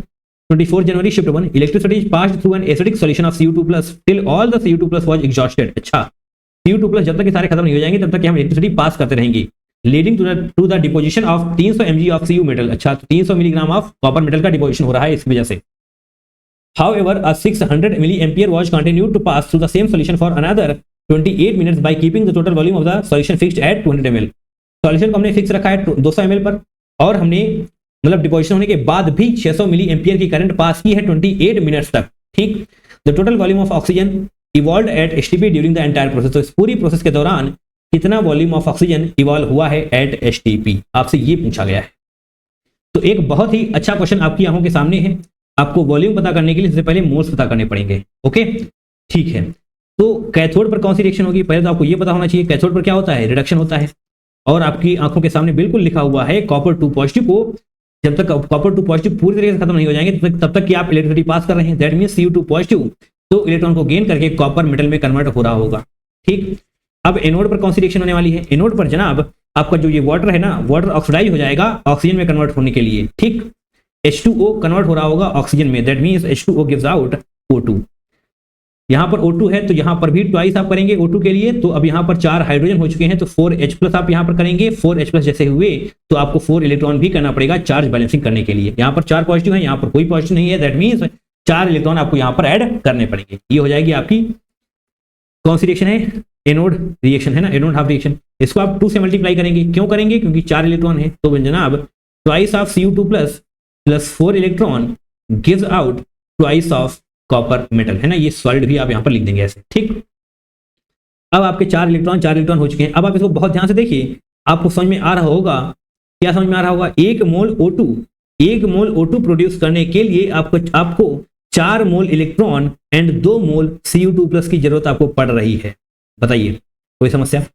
एक बार फिर से समझेंगे कि 1 मोल O2 के प्रोडक्शन के लिए, क्योंकि एट द एंड आपको क्या पूछा गया है? Volume of oxygen. तो आपको ऑक्सीजन पर पूरा फोकस बना के रखना है। 1 मोल O2 के लिए आपको 4 मोल इलेक्ट्रॉन एंड 2 मोल कॉपर की जरूरत पड़ रही है। ठीक, इसके बाद भी कुछ लिखा हुआ है, ये सब कुछ एग्जॉस्ट हो गया, मतलब पूरा का पूरा Cu2+ खत्म हो गया। उसके बाद भी आप नहीं रुके, उसके बाद भी आप इलेक्ट्रिक करंट को सप्लाई करते ही जा रहे हैं। तो जनाब क्या होगा? उसके बाद भी अगर आप इलेक्ट्रिक करंट को सप्लाई कर रहे होंगे तो वाटर इलेक्ट्रोलाइज होता रहेगा। क्यों? क्योंकि यहाँ कहीं पर हमने तो देखा था कि जनाब एसिडिक सॉल्यूशन लिखा हुआ है, ये लिखा हुआ है। अगर एसिडिक सॉल्यूशन है तो वाटर का इलेक्ट्रोलिसिस नहीं रुकेगा, that means H2 gas cathode पर H2 गैस एंड एनोड पर O2 गैस का प्रोडक्शन होता रहेगा। ठीक, अब इतनी आपने करंट पास करी है, इतनी देर तक पास करी है, तो आपको ये भी तो पता होना चाहिए कितने चार्ज पास किए हैं आपने। Q = I × T होता है। I बोले तो current, that is 600 ampere, 600 milli ampere. तो 600 × 10⁻³ भी आप कर रहे होंगे, मिली है इसलिए। टाइम हमें सेकंड में लिखना होता है, बट 28 मिनट से आपके पास 28 × 60 आप कर रहे होंगे, तो जब आप इसको सॉल्व करेंगे तो कितना आएगा, 36, ओके 28 कितना आएगा, इसको जब सॉल्व करेंगे तो 28 छके कर ही लेते हैं, 28 × 6 आप करे होंगे तो 25 छक्का 150, 6 18 यानी कि 168 आ रहा होगा, है ना। और एक बार फिर से आप 6 से मल्टीप्लाई करेंगे तो 6 48 के 8 लिख जाएंगे 4 16 छक्का, ओके तो 1008 आ रहा होगा, 1008 आएगा। ठीक, इसको हटाइए यहाँ से, जस्ट अ सेकेंड। अब ध्यान दीजिएगा, यहाँ पर आपने 6 लिया था, यहाँ पर भी 6 लिया था, यानी कि 1 2 3 0, ये इसको कैंसिल आउट कर देंगे इस प्रकार से, 1 2 3 0 यहाँ पर 10⁻³ ऐसे कैंसिल आउट हो जाएगा। दैट मीन्स 1008 कूलाम्ब आप चार्ज पास करने वाले हैं इतनी देर में। ठीक है, हो गया, इतना समझ में आया। और इसके बाद चलिए जनाब नेक्स्ट स्लाइड पर, आपको ये भी तो पता होना चाहिए, क्या पता होना चाहिए, इलेक्ट्रोलाइसिस में जब भी हम इलेक्ट्रोलाइसिस करवाते हैं उस पर्टिकुलर केस में number of equivalents deposited and number of equivalents liberated हमेशा ही इक्वल होते हैं। अगर आपने सेम इलेक्ट्रिसिटी पास करी है, सेम सॉल्यूशन, बोलिए हाँ या ना।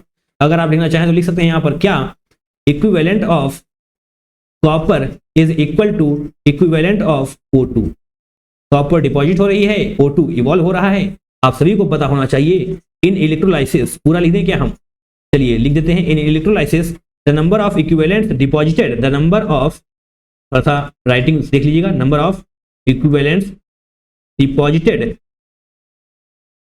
इज डिपॉजिटेड एंड लिबरेटेड लिखेंगे, deposited and liberated is equal if same amount of electricity is passed, if same quantity लिख देंगे, same quantity of electricity is passed. ठीक है, इस वजह से आप दोनों के इक्विवेलेंट्स को इक्वेट कर सकते हैं। ठीक, अगर आपको यह समझ में आ रहा है कि दोनों के इक्विवेलेंट्स आप इक्वेट कर सकते हैं, तो आपको इक्विवेलेंट का फॉर्मूला भी पता होना चाहिए। क्या होता है, equivalent is equal to number of moles into n factor, n into n factor. ठीक, ये होता है फॉर्मूला इक्विवेलेंट का, इज इक्वल टू इक्विवेलेंट आप ऐसे लिख देंगे। ओके, तो जनाब इक्विवेलेंट ऑफ कॉपर के लिए क्या कर रहे होंगे, moles of copper, moles of copper के लिए आपको वेट अपॉन मॉलिक्यूलर वेट करना पड़ेगा। वेट कितना दिया हुआ है, 300 mg, मॉलिक्यूलर वेट आपको दिया हुआ है, ये जो लिखा हुआ है बस उसी का यूज करना है, ज्यादा दिमाग नहीं चलाना है। अगर लिखा हुआ है ना कुछ तो उसी का यूज करना है। Number of moles is equal to 300 milligram 10⁻⁻6 भी आप कर रहे होंगे, नहीं -3 करेंगे, -6 क्यों करेंगे, 300 इंटू 10⁻⁻3 भी आप कर रहे होंगे। ये हो गया weight divide by molecular weight, that is 63.54। ये क्या हो गया, मोल्स इनटू n फैक्टर आप कर रहे होंगे। n फैक्टर बोले तो number of electrons involve, number of electrons कितने हैं, 2। अरे इसको देखोगे आप, है ना, कॉपर, ये तो हमने आपको बैलेंसिंग करने के लिए दिखाया हुआ था, तो ही इलेक्ट्रॉन्स का इन्वॉल्वमेंट हो रहा है, दैट मींस इसका n फैक्टर 2 होने वाला है। कॉपर की बात कर रहे हैं यहाँ पर। अब बात करनी है O2 की। ऑक्सीजन के मोल्स कितने दिए हुए हैं आपको, अच्छा मोल्स ऑक्सीजन के आपको निकालने पड़ेंगे, NO2 आपको निकालना पड़ेगा, N2 नंबर ऑफ इलेक्ट्रॉन्स 4, यहाँ पर तो 4 इलेक्ट्रॉन्स आपको नजर आ ही रहे हैं। ठीक, अब जनाब NO2 सॉल्व करिए। NO2 आप सॉल्व करेंगे तो कैसे सॉल्व करेंगे, तो इसके बाद जब आप इसको सॉल्व करेंगे, सॉल्व कर लें क्या, नहीं आप कर लीजिएगा, बहुत टफ कैलकुलेशन नहीं है, थोड़ा सा आपको अप्रॉक्सीमेशन वगैरह लेना पड़ेगा। NO2 इज इक्वल टू आना है 2.36 इंटू 10⁻⁻3, ये आपके NO2 आ चुके हैं। पर अभी क्वेश्चन आधा हुआ है, अभी आपने NO2 के मोल्स निकाले हैं उस केस में जहां पर कॉपर डिपॉजिट हो रहा है ना, उसके बाद भी तो आप इलेक्ट्रिसिटी सप्लाई कर रहे हैं, आप रुके कहाँ हैं उसके बाद। तो एक बार फिर से मोल्स ऑफ O2 आपको कैलकुलेट करना पड़ेगा। ठीक है, और जो दूसरी बार आपको मोल्स कैलकुलेट करने पड़ेंगे उसके लिए ही हमने यहाँ पर चार्ज निकाला हुआ था, है ना। अब जनाब दूसरा केस है जहां पर आपका ये पूरा कॉपर डिपॉजिट हो गया, उसके बाद भी आप इलेक्ट्रिसिटी सप्लाई करते रहे हैं। तो मोल्स ऑफ इलेक्ट्रॉन यहाँ पर ऐसे करेंगे, मोल्स ऑफ इलेक्ट्रॉन अभी बताते हैं आपको, मोल्स ऑफ इलेक्ट्रॉन से हम कैसे मोल्स ऑफ ऑक्सीजन तक पहुंचेंगे। मोल्स ऑफ इलेक्ट्रॉन के लिए आपको Q डिवाइड बाई F करना पड़ रहा होगा। Q is charge, that is 1008 divide by F, that is 96500 Faraday's constant आपको दिया हुआ होगा। यहाँ पर ये दिया हुआ है, नहीं भी दिया हुआ होता तब भी आपको पता होना चाहिए। ये आपके पास आ चुके हैं मोल्स ऑफ इलेक्ट्रॉन। अच्छा, मोल्स ऑफ इलेक्ट्रॉन आ चुके हैं। अच्छा चलिए जनाब आगे आइए। अब एक बात आपको और ध्यान देनी है, कौन सी बात, बहुत ध्यान से देखिएगा, एक बार आप यहाँ पर देख लेंगे, 4 mole of electron 1 mole oxygen को प्रोड्यूस कर रहे हैं, O2 को, मतलब यहाँ पर आप लिखना चाहें तो लिख सकते हैं 4 moles of electrons produces 1 mole of O2। बोलिए हाँ या ना, 1 मोल ऑफ O2। तो फिर 1 मोल O2 के लिए आपको कितने इलेक्ट्रॉन्स चाहिए, वो उसके लिए आपको 4 से डिवाइड करना पड़ रहा होगा। समझ पा रहे हैं बात को, 4 मोल इलेक्ट्रॉन चाहिए 1 मोल O2 के लिए, या इसको आप ऐसे बोल सकते हैं 1 मोल O2 के लिए आपको 4 इलेक्ट्रॉन चाहिए, 4 मोल इलेक्ट्रॉन चाहिए। ओके, तो अगर आपको यहां पर पता करना है मोल्स ऑफ O2, तो आपको यहां पर 4 से डिवाइड भी करना पड़ रहा होगा। NO2 की अगर हम बात करेंगे तो आपको 1008 डिवाइड बाई 96500 के साथ साथ आपको 4 से भी डिवाइड करना पड़ रहा होगा। ओके, अब आप इसको सॉल्व करिए। जब आप इसको सॉल्व करेंगे तो क्या आने वाला है, जब आप इसको सॉल्व करेंगे NO2, तो इस पर्टिकुलर केस में आपको जो निकल कर आने वाला है वो आएगा 2.611 इंटू 10⁻³ ये कहां पर है, जब आपने देखिए ध्यान दोबारा सुनेंगे, ये वाला NO2 जब कॉपर को डिपॉजिट कर रहे थे उस समय जितना O2 का इवॉल्व हुआ है, उसके बाद जब पूरा कॉपर डिपॉजिट हो गया उसके बाद जब आप इलेक्ट्रिसिटी सप्लाई करते रहे, उस पर्टिकुलर केस में इतने NO2 का सप्लाई हुआ है, यानी कि number of moles of oxygen. इन दोनों को ऐड करेंगे, 2.36 यहां पर है, total moles of O2 is equal to 2 कितना था 2.36 इंटू 10⁻³ कॉमन लेंगे, 2.36 प्लस 2.61 ऐसे करेंगे इंटू 10⁻³ अब आप इसको ऐड करिए, 6 1 7 आ जाएगा, 6 3 9 आ जाएगा, 2 2 4 आ जाएगा, 4.97 इंटू 10⁻³ इतने मोल्स हुए हैं, मोल्स ऑफ O2। क्लियर है बात। अब जनाब आप सभी को पता होना चाहिए वॉल्यूम के लिए आप क्या कर रहे होते हैं। वॉल्यूम के लिए आप कर रहे होंगे, कहाँ है total volume of oxygen at HTP, N is equal to volume divided by 22.4 पढ़ा है आपने, 22.4 पढ़ा है, नहीं भी पढ़ा था तो यहाँ पर आपको दिया हुआ है 22.4, तो वॉल्यूम आपको पता करना है, मोल्स इंटू 22.4 आपको करना पड़ रहा होगा, मोल्स इंटू 22.4 आपको करना पड़ रहा होगा। Volume is equal to NO2 into 22.4, तो जनाब 4.97 इंटू 22.4 और यहाँ पर 10⁻³ हमें नहीं भूलना है, ऐसे लिख देंगे। जब आप इसको सॉल्व करेंगे, अच्छे से सॉल्व करिएगा, कोई भी जल्दबाजी मत करिएगा, आपको 111.37 नजर आ रहा होगा, दैट मीन्स आपको 111 करेक्ट आंसर आपको लिखना पड़ेगा। बोलो हाँ या ना। तो जनाब अच्छा क्वेश्चन है, अभी आपको थोड़ा सा क्विक रिकैप देते हैं हम। 111 ml आपका बिल्कुल सही आंसर हो जाएगा, ठीक। और हाँ यहाँ पर ml भी आप लिख लेंगे, ये सब ml में ही आने वाला है।